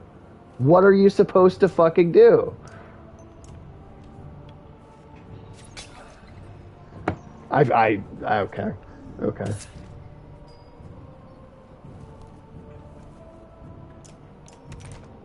Cool, do that again. That's useless. It's not helping.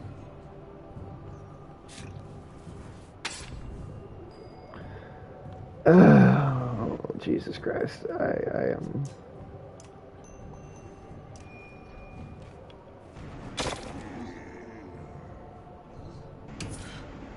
I am hoping maybe I'll be able to pull this off with Rook here, but I am not confident. Rook, more like a pawn.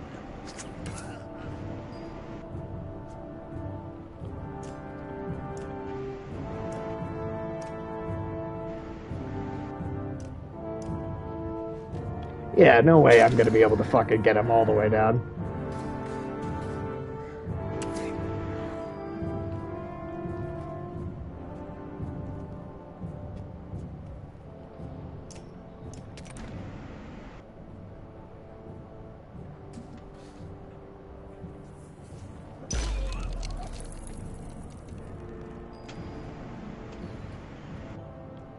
I mean, it's like no matter how far away, I mean, he's gonna be able to get me before I...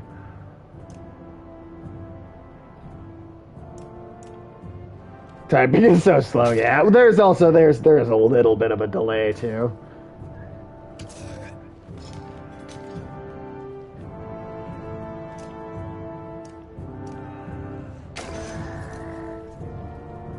What, down to 6?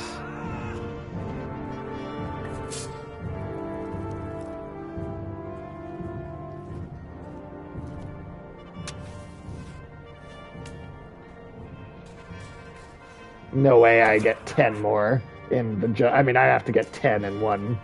2? Oh, wait. God, could you target the right guy? I guess... It's only going to do 2 damage, that's it? Wow, okay. Fuck me, I have to do it again! I don't feel like I almost had him. That seemed like it was just doomed to fail. It doesn't feel like I'm... Yeah. Cuphead? Oh, yes, I have beaten Cuphead. Yeah.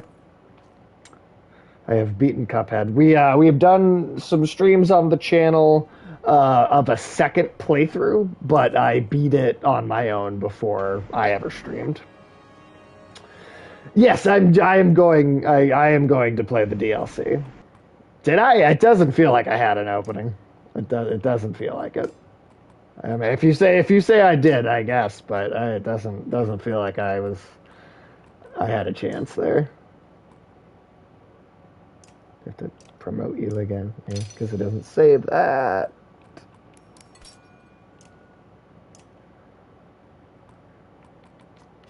The game, I'd let you target him early. Well, but that's part of the problem with this. Every single time, is that he stays so far back, and there's so many turns pass before I even get the first hit on him, and then it doesn't.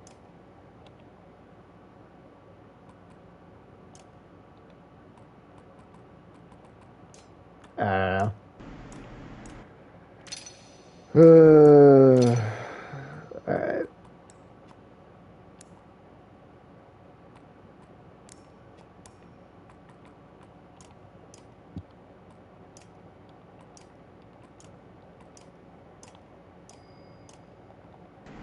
Alright. Let's try it again. Right, but it's initiating the loop to begin with. It just seems to take so long that by the time it starts, it's like the battle overall is too far gone for it to matter. That's what it feels like anyway.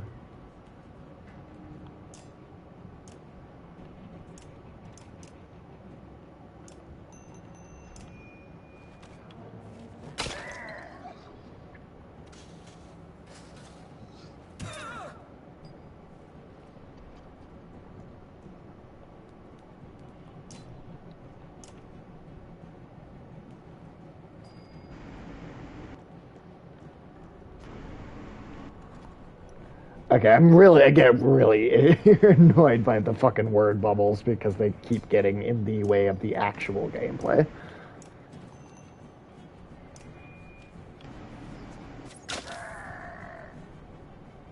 But no, Afternoon Dune, I love Cuphead. I cannot wait to play the DLC. I am stoked. And I will probably be doing that this week, actually. Not on. I won't be doing it on stream though, because I'll be waiting for the stream for Cuphead until we get to it on the stream in that other playthrough. But yeah, no, we do have to have Alex for the Cuphead DLC because there are gnomes. There are going to be gnomes in the game.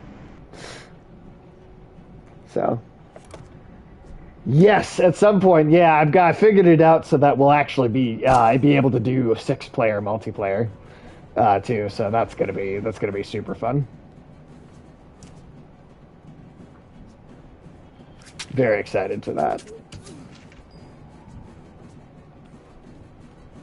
Okay, what is happening now? Where we're okay? Which turtle am I? Oh, I don't know. I've never had a favorite, to be honest. I've never had my favorite Ninja Turtle.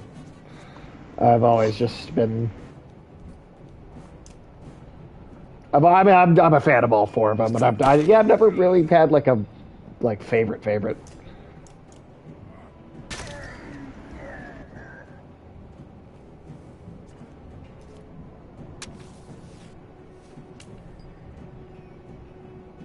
April O'Neil. Well, I mean, luckily you get every one of them in that game. So, no, you know what? Casey Jones. If I had to pick one character, Casey Jones. That man shows up to a job interview with his weapons and a face and the mask on, and he still gets that job at a corporate office too. And then he continues to go to work just like that. That actually happened in one of the old cartoons.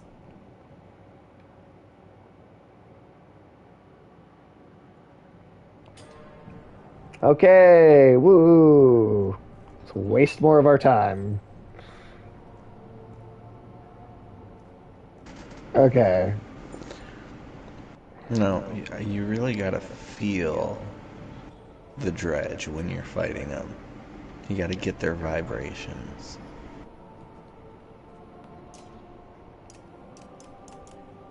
Not even far enough.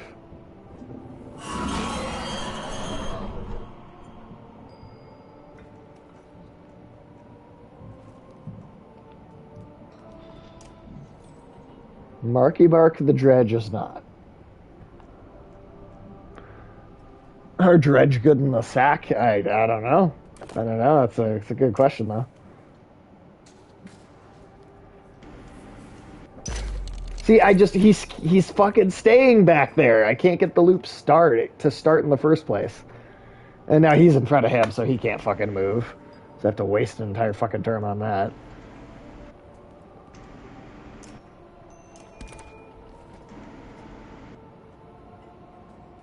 I gotta say, this is genuinely starting to irritate me. This game is getting on my nerves now. Really enjoyed it up until this part.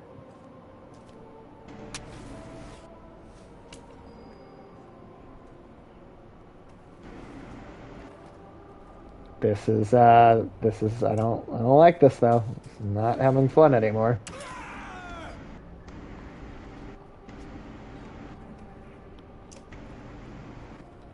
Yeah, it's less fun than being waterboarded by Jackie Onassis. See, they just get right in between my fucking guys, and now I have no defense to actually fucking fight them with. It's like it doesn't fucking seem to matter what I do.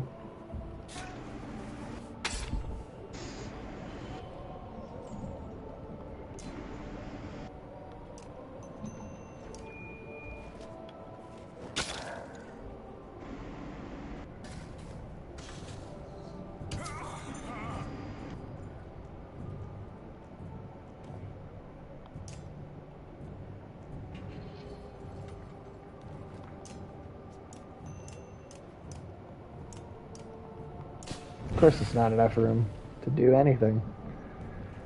Because this fucking sucks.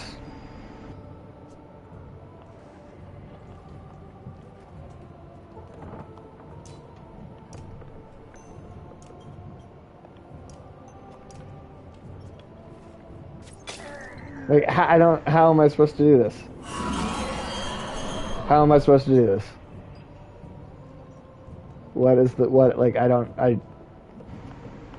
It seems like fruitless and pointless.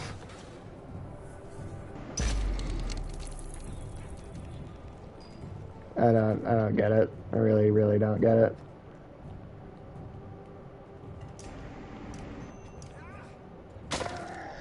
Oh, great. Fucking wrong. Ugh. Yep, kill them. Because that's how this goes.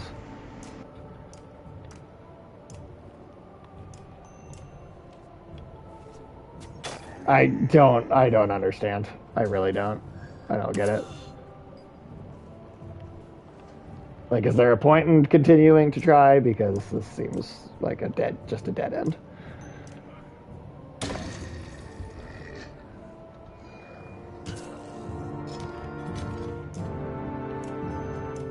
Yep. Cool.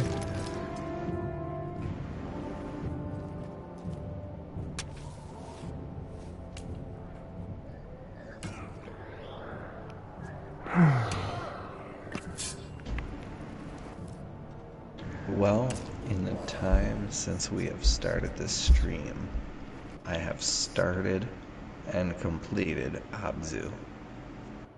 Yeah, I figured. Not a long game. It's It's good. like 2 hours. It's good. It's short and sweet. Short and sweet. Doesn't outstay its welcome. This is outstaying its welcome right now.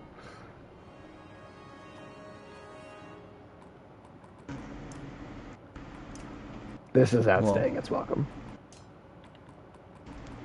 Theoretically, you could just look up the final cutscene and move on to the second game. Yeah, but then I don't have a save file to... No, I'm not doing that. That's the easy way out.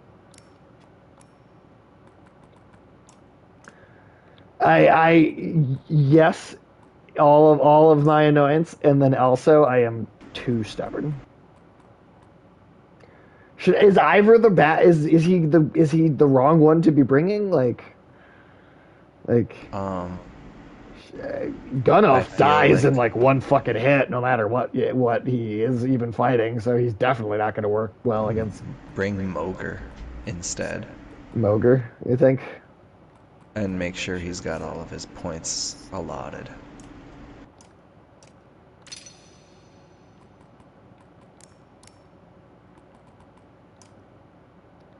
All right, let's try this.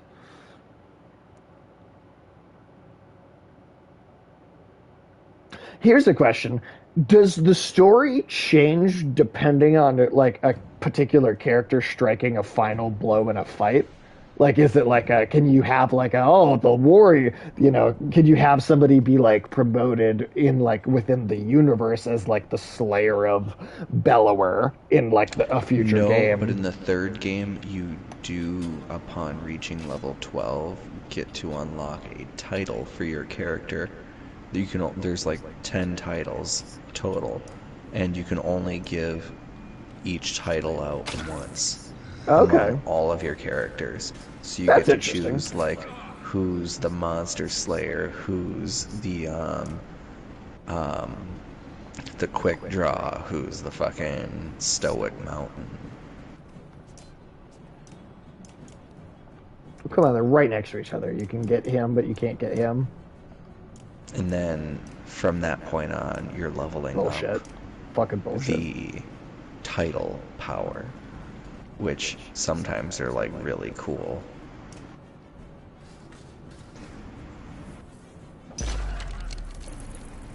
Great, and that's gonna just make it take even longer.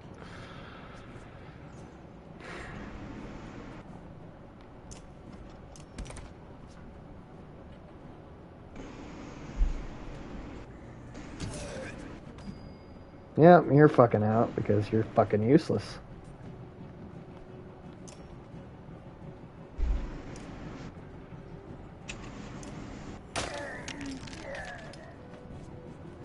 Oh my god, okay. Okay. Another fucking dead-end turn.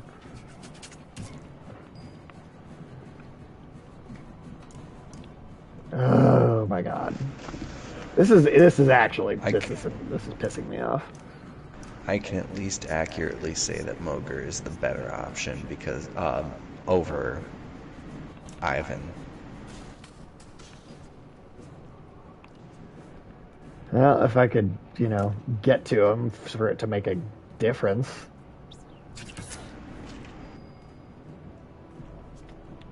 What is the point? I can suggest if you need to interrupt one of those big guys getting to you is Oddleaf's trap, because if you put it directly in front of where you know they're gonna move, and they move into it, it interrupts their action. Okay. And I can't get anywhere or actually hit who I want to hit because this fucking asshole's in between us.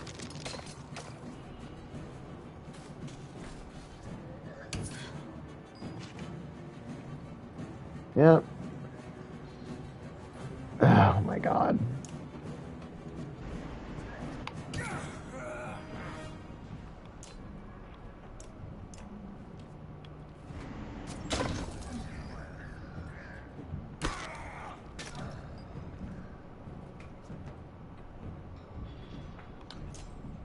I feel like I'm just wasting so much time. This feels like such a waste of time. Because I feel like if I like a minute into each fight, I feel like I can already tell that that I'm not gonna win.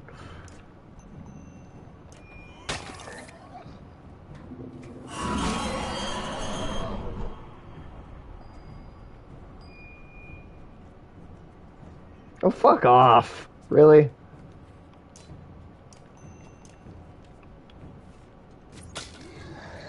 God.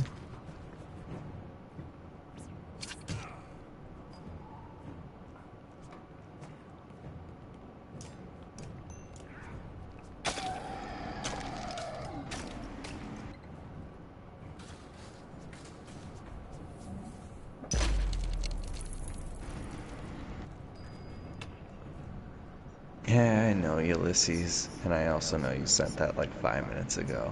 I'm just tired enough that I forgot to respond out loud. I think that the rapid respawn ethos is fuck everyone else as long as I survive. Well, every man for himself. Exactly. If it is to be, it is up to me.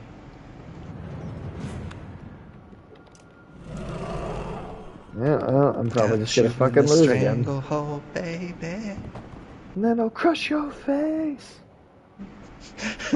I mean, that's the lyric. That actually is the lyric. There Go you full go. Alex Jones, eat your neighbor's ass. Right? Not if those gay frogs and those Democrat scorpions.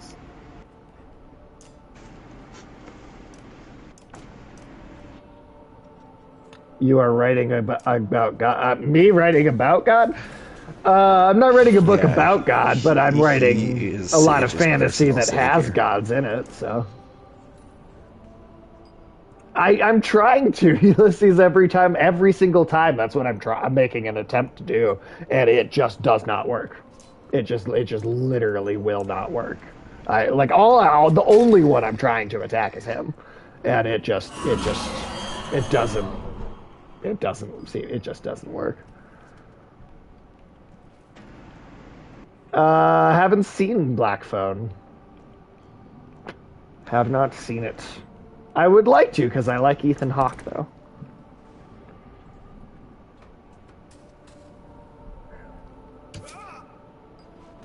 Does he have a Fucking twin named God! Ethan See, Falcon?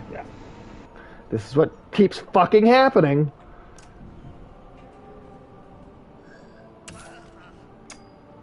Good to know. I'm looking forward to seeing it. It seemed at least kind of interesting for sure.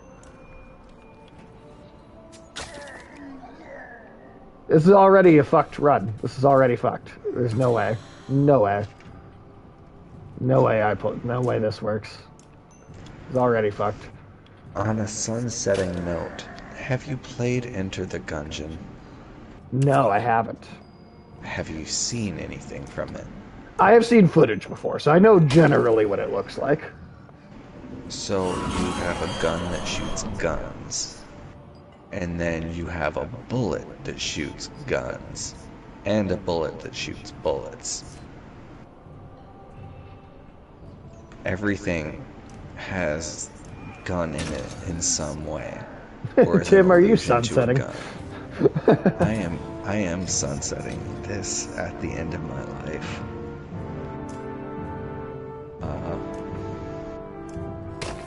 Yeah, it's like it doesn't matter if I go all out on just him because that's all I've been doing and it never works. I just fucking lose every time. It doesn't matter what I do.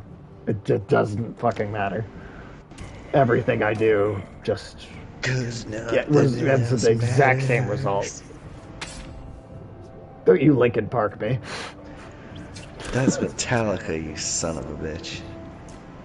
I just associate the much of a phrase difference. "nothing matters." Yes, there is. You're There is right. absolutely a Metallica difference. sold out. I don't care how much they sold out. They're still better than Linkin Park. Well, sometimes you don't know why. It doesn't even matter how hard you try. You just can't fight this boss anymore. Ah! Oh my god! What the fuck?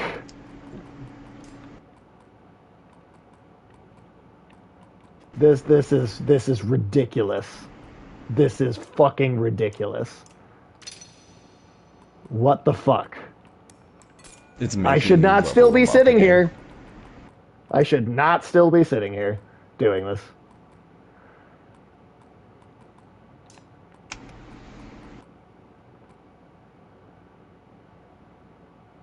Rage Against the Machine. I would say Rage Against the Machine.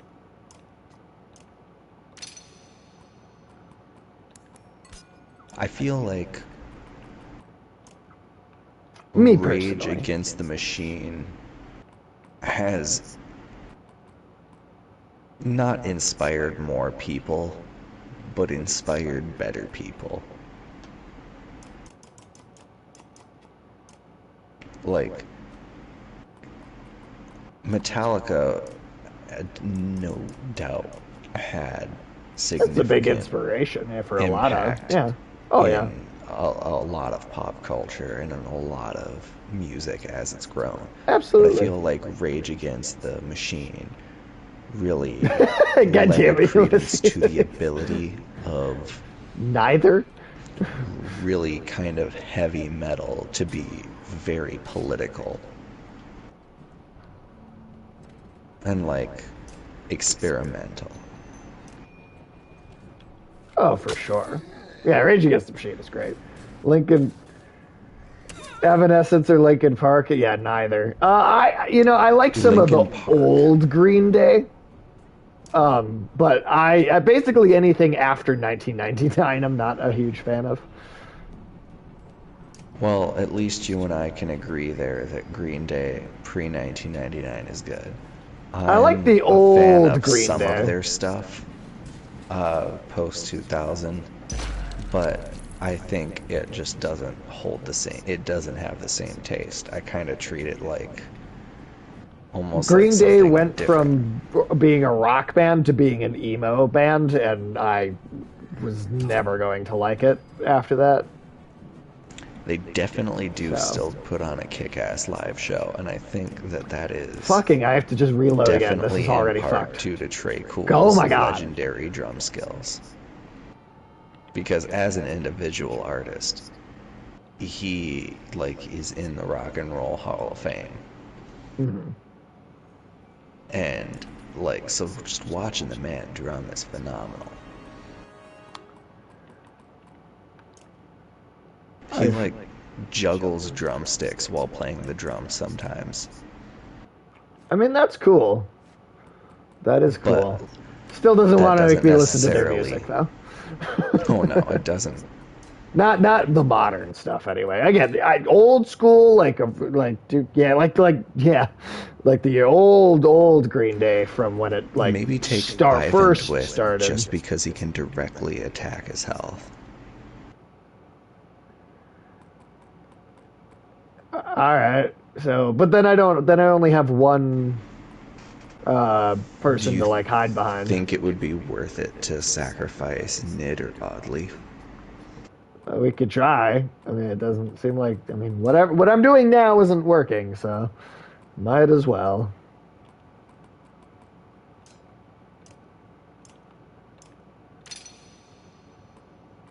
Yeah, keep Oddly. She seems like the better. Oop, whoops. She seems like the more talented of the two archers in both story and and gameplay. Mid sucks until later. Yeah, like once one of her kids dies, she gets really depressing and sucks.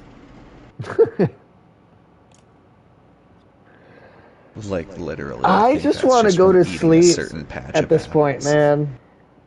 I'm tired. I want to go to bed now. I'm Me too. fucking done with this. I'm fucking done with this. This is really frustrating. This fight is harder than some Dark Souls bosses. This is your sleep now? No.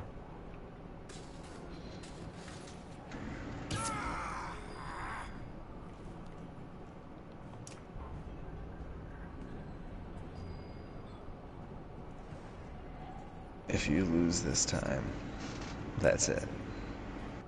Well, I'm not stopping because this is one fucking fight, and I refuse to come back and play just this on another stupid fucking. Ooh, no, this is bad. I mean, more so for me. Oh, for yeah, no, you go ahead, dude. You're fine.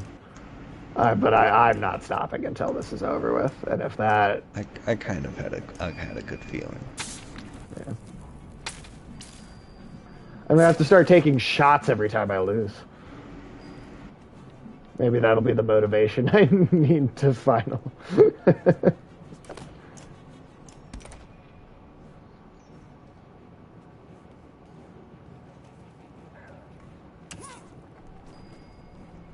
Then if I die, I die.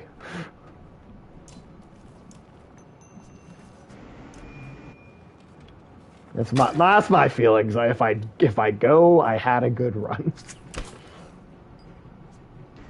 So long, and thanks for all the fish. Do you remember what they did to Hitchhiker's Guide to the Galaxy in that fucking movie? I haven't seen that since it came out, so I honestly don't remember. But So in the I mean, fourth or fifth book, I'm pretty sure it's the fourth, you have So Long and Thanks for All the Fish. And it like goes into more of like the intelligent species that made it off of Earth. okay, Mice and right, dolphins. right. And it sets up the antagonist for the rest of the book because mice turn out to be really evil. Put them with the others. And they're like fucking using the Earth just as like a giant computer. But dolphins are also hyper intelligent. And so they send one last broadcast to Earth that they don't understand. They're like, what the fuck is this? It's just a bunch of dolphin noises. Right. And so in the intro to the movie, you have the dolphins doing a little fucking musical number instead. That's pretty stupid. Yeah. Yeah, it's just fucking, and it's like, it's just a downhill slide. It doesn't even manage to get through the entire first book. Like, what the fuck are they even doing? And then there was it was like a TV show. Was there? I don't remember that at all. Did they try to make a show? One season, like Yeah, I thought that 6 movie. episodes, Yeah. and it was actually far better than the movie. Huh. Like leagues better, and Interesting. it came out years before. I'm talking like a decade. Oh, it's prior. old. Okay, it's older. I thought you were thinking was gonna say something more recent.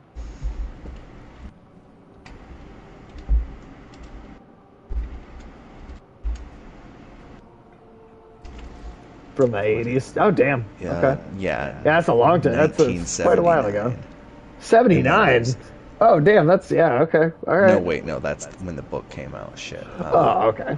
I was gonna say that's an old show. And this entire page is also in German. God damn it.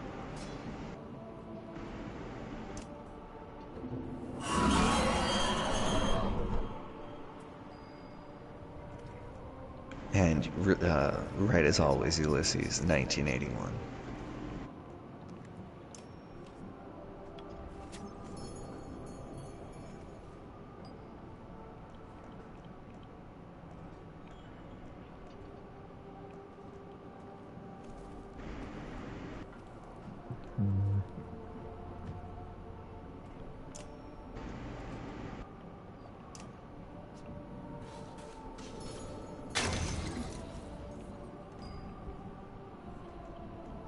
Okay, but now he's gonna be.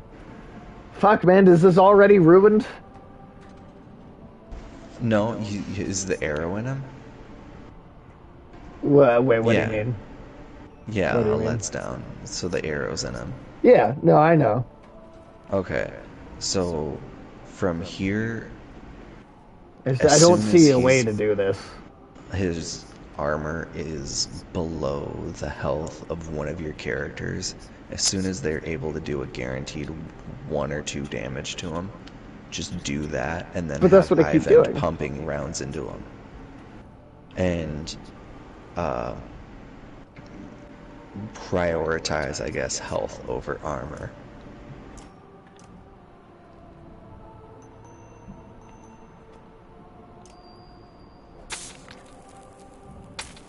This guy? This is who you're talking about, Ulysses? I should zap that guy? I don't know if that helped or not. I don't think that really did anything.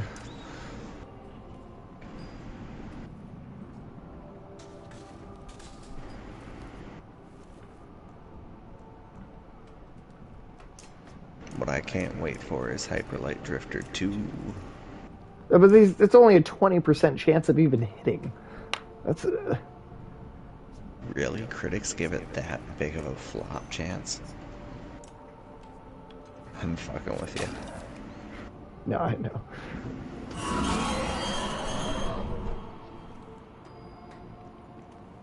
There's also a game I'm trying to get Corbin to play potentially for the Oh, fucking god damn it! The wrong guy! Risk of Rain. Risk of Have you Rain. heard of that one? I don't even know that I've heard that title, honestly. So he's just gonna come down and kill him in one hit. I mean, that's not even gonna. Ivan's gone already. Ivan's already dead. Oh yeah, he was with the Russians. He had to go. He's too far away to hit Bellower. That wouldn't have worked.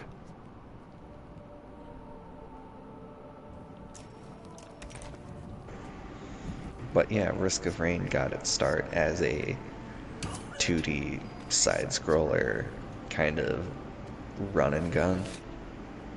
Okay. Where you try to survive long enough to earn enough currency to unlock boxes scattered throughout a level, and once you've accrued enough equipment, and it's usually a variety, like you don't get to pick, you kind of have to make do with what you have, and then you fight the boss, move on to the next stage, and survive long enough to fight the final boss. Only, much like Dark Souls, a lot of the lore of the game is derived from item descriptions that you unlock by obtaining that item in the game.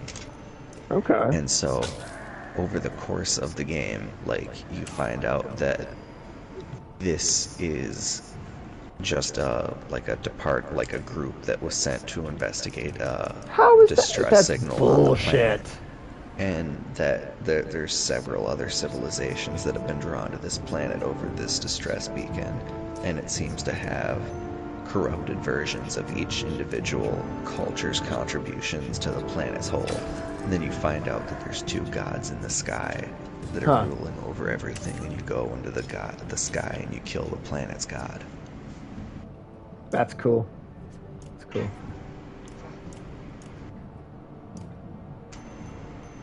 And so the second game goes even further into Oh that. my god, that's so close, and it's not. He's gonna die. He's gonna fucking die. There's no way I win. He's gonna die.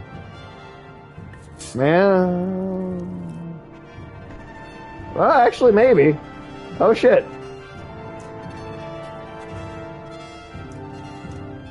Wait, what? Why can he only do 1 damage all of a sudden?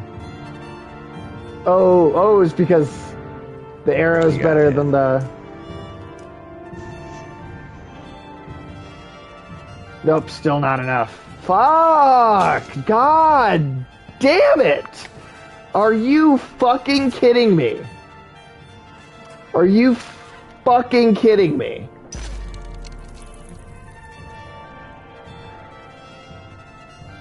Wait, did they just fuck themselves? Did they just fuck themselves?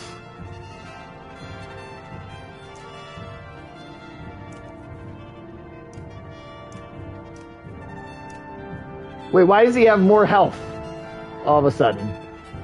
He just heals? He regenerates like 2 health a turn, doesn't he? So, okay, so it's fucked. How am I supposed to do this? How the fuck is this supposed to work? Oh my god.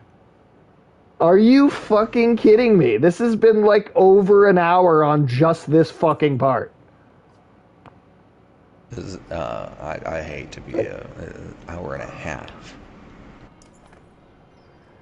but with that, folks, your gentle, good-hearted, handsome, and courageous co-host Tim is gonna be It's signing been off two now, days.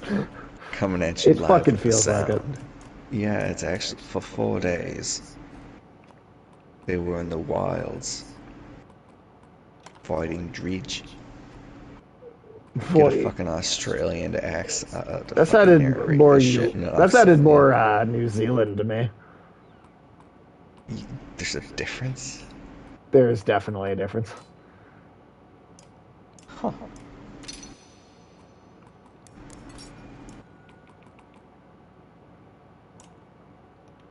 There's he's just silent. You silence for Did I just blow mercies. your mind You that did. there's a difference between an Australian and a New Zealand accent? Yeah, no notes. Fuck. Oh my god. I don't know. Don't you know your Kiwis? You would think so, but you would be wrong. Man, I'm so.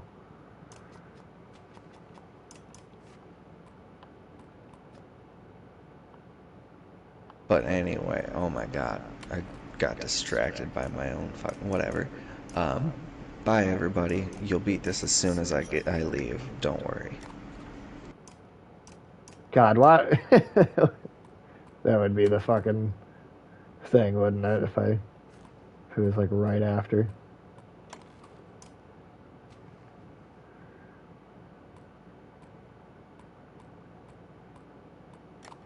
Swap them. Do you think that? Do you think otherwise? Or well, so now with that swap, do you think that's a good order?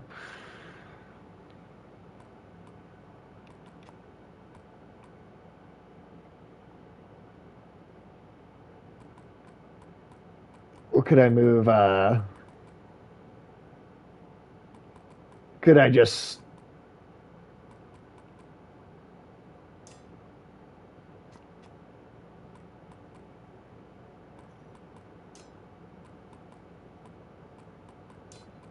Should I have? Should I have Eagle, Boger, and Eagle first then, and then Rook, Ivan, Oddleaf, let last? Perfect. All right. Well, let's try that. Let's try that. Goddamn, watch that be all I needed to do is just change the order. 2 fucking 30. This I am legitimately a little annoyed that I'm up this. I didn't even want to stay up this late. I really didn't.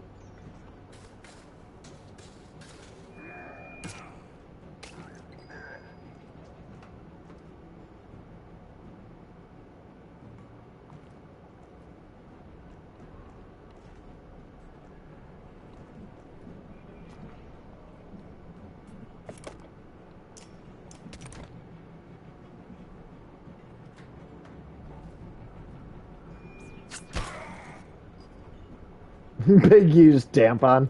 I really do appreciate your colorful descriptions.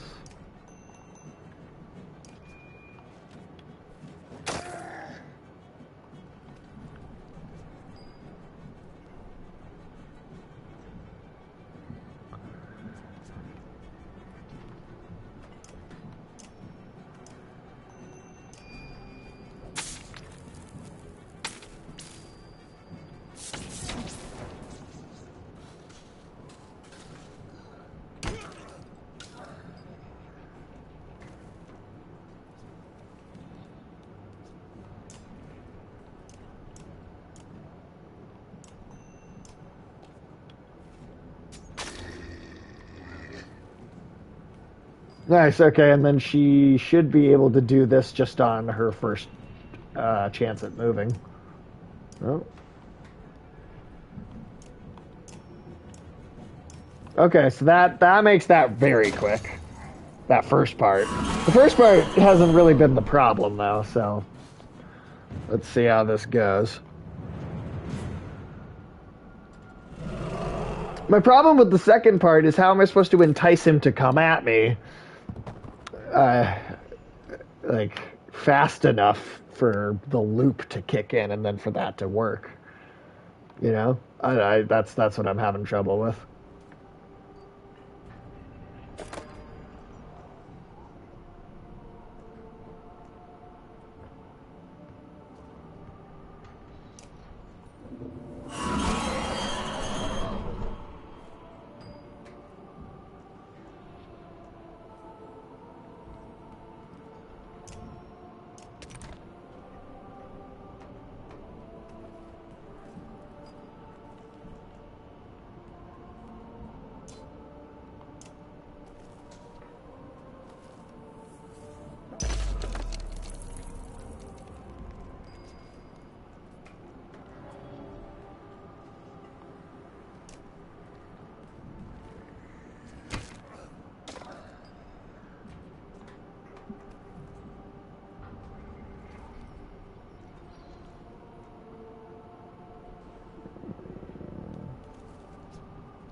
Yeah, at least he came out fast, a little faster. Oh yeah, I did forget that that's an option.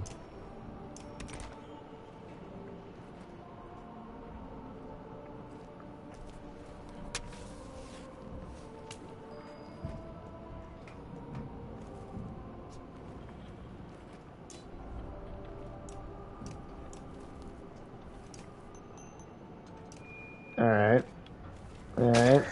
So far, this is working okay. This is definitely the best. This is definitely the best so far.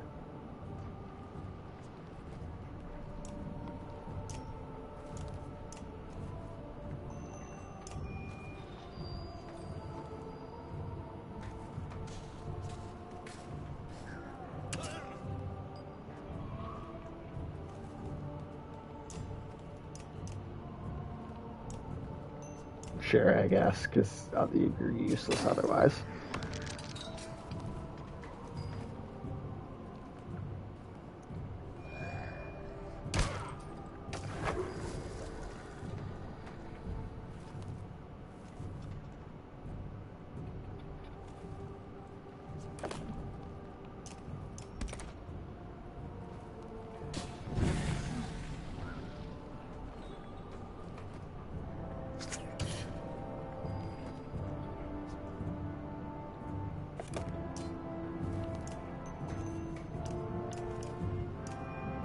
Alright, I see these fuckers keep getting in the way, and then it's like I can't get to him. And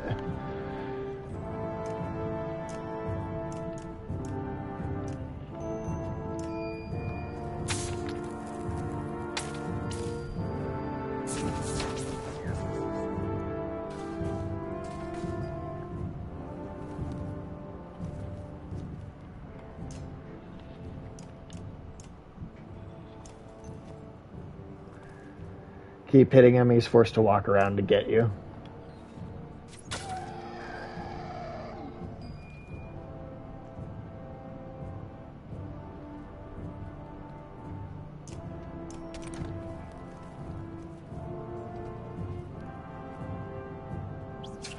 Hit with Egel?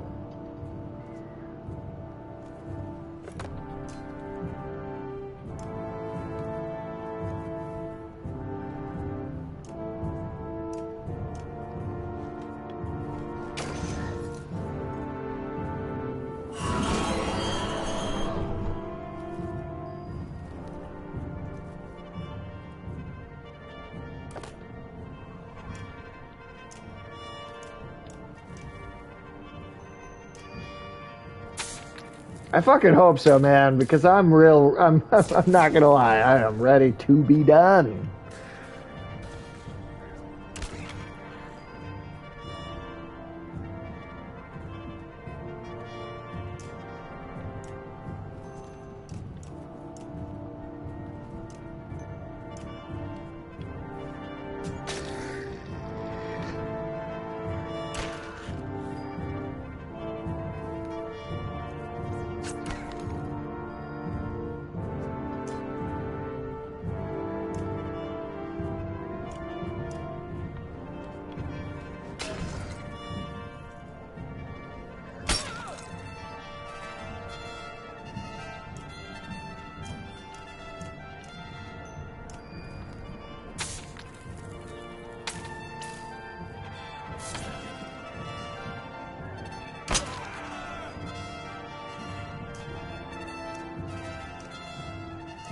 There we go. Finally. Oh my god. And Tim was right. Tim was right. The second he leaves. The second he leaves.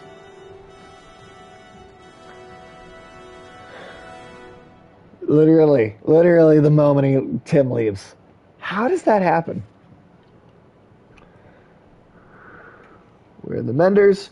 She is beyond their help. Stand up. You're only barely aware of the surrounding chaos as Dredge flee from Varl warriors who push their advantage. Bellower is dead. You are not. We must go. Let me carry Alette to Beauregard. We'll honor her properly. Juno is right. With Bellower following the Dredge flee the field of battle, you return to Beauregard but have almost no memory of doing so, aside from unnamed. I just left a word out there. But let's still body being carried in Ivor's arms. Okay. Wow. So we should have the time we need to finish the ships. I think you're right. The Dredge don't seem interested in us anymore. Since Bellower fell, they've been going their own way. The Ravens have been keeping the docks clear. Juno's talking to them about something now. When those long ships are ready, we'll be able to sail all the way to Aberang. With luck before the darkness shows up here. How far south has it spread? I couldn't say. Hopefully not far. We'll get the prince back to his home, and Hakan has already decided to come with us. There's not much else to go back to. To look up as you approach. Rook, it's time. Soon we'll be ready to leave Beauregard, find somewhere safe. One ship is done already at the docks. I had it prepared for Alette. I'm not ready to see this. Come on, Rook, it's time to honor your daughter. I had a feeling she was going to die. I definitely had a feeling she was going to go.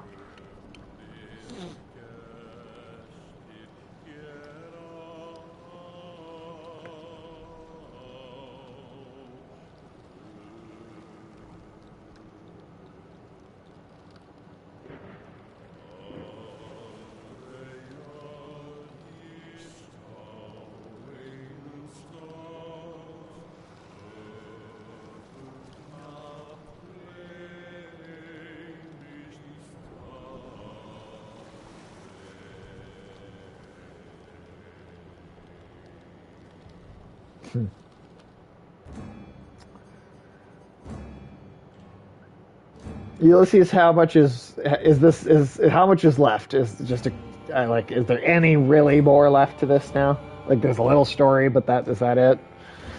Ready for two? Yeah, no, I'm ready for two, man. I am. I'm glad that that's done. I'm glad that's over. This is it? Okay, good. Oh shit, it's just you're sailing into the darkness.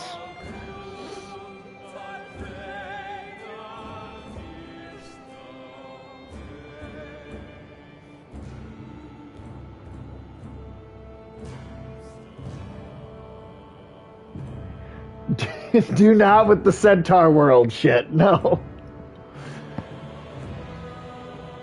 Oh, ooh, this is cool. What's going on with the color scheme here? This is Into the Darkness that's been spreading.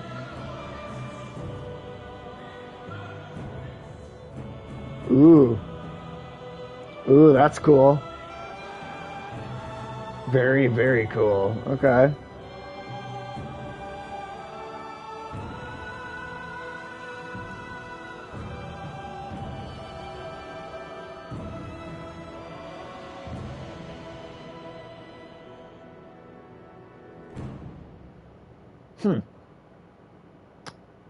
Okay.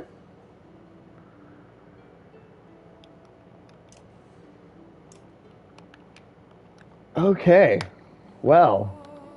Oh, good.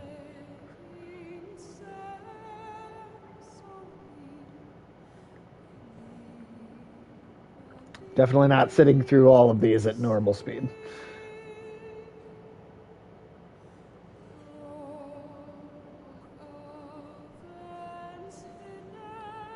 Longer than time itself.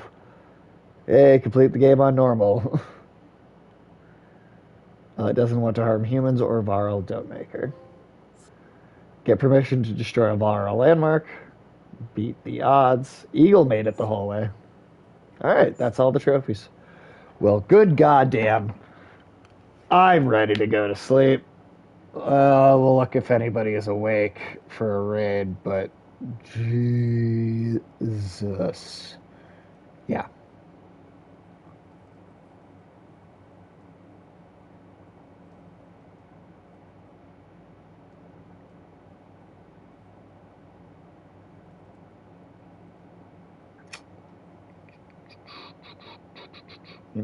Honestly, everybody that I would raid is offline already.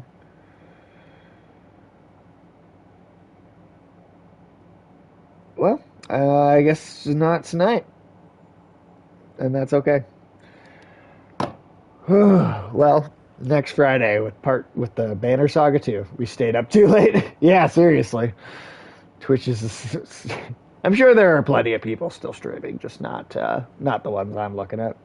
Almost 4 hours. Good God. All right. Yeah, have a good night, Ulysses. Thanks for hanging out as long as you did. I'll see you soon.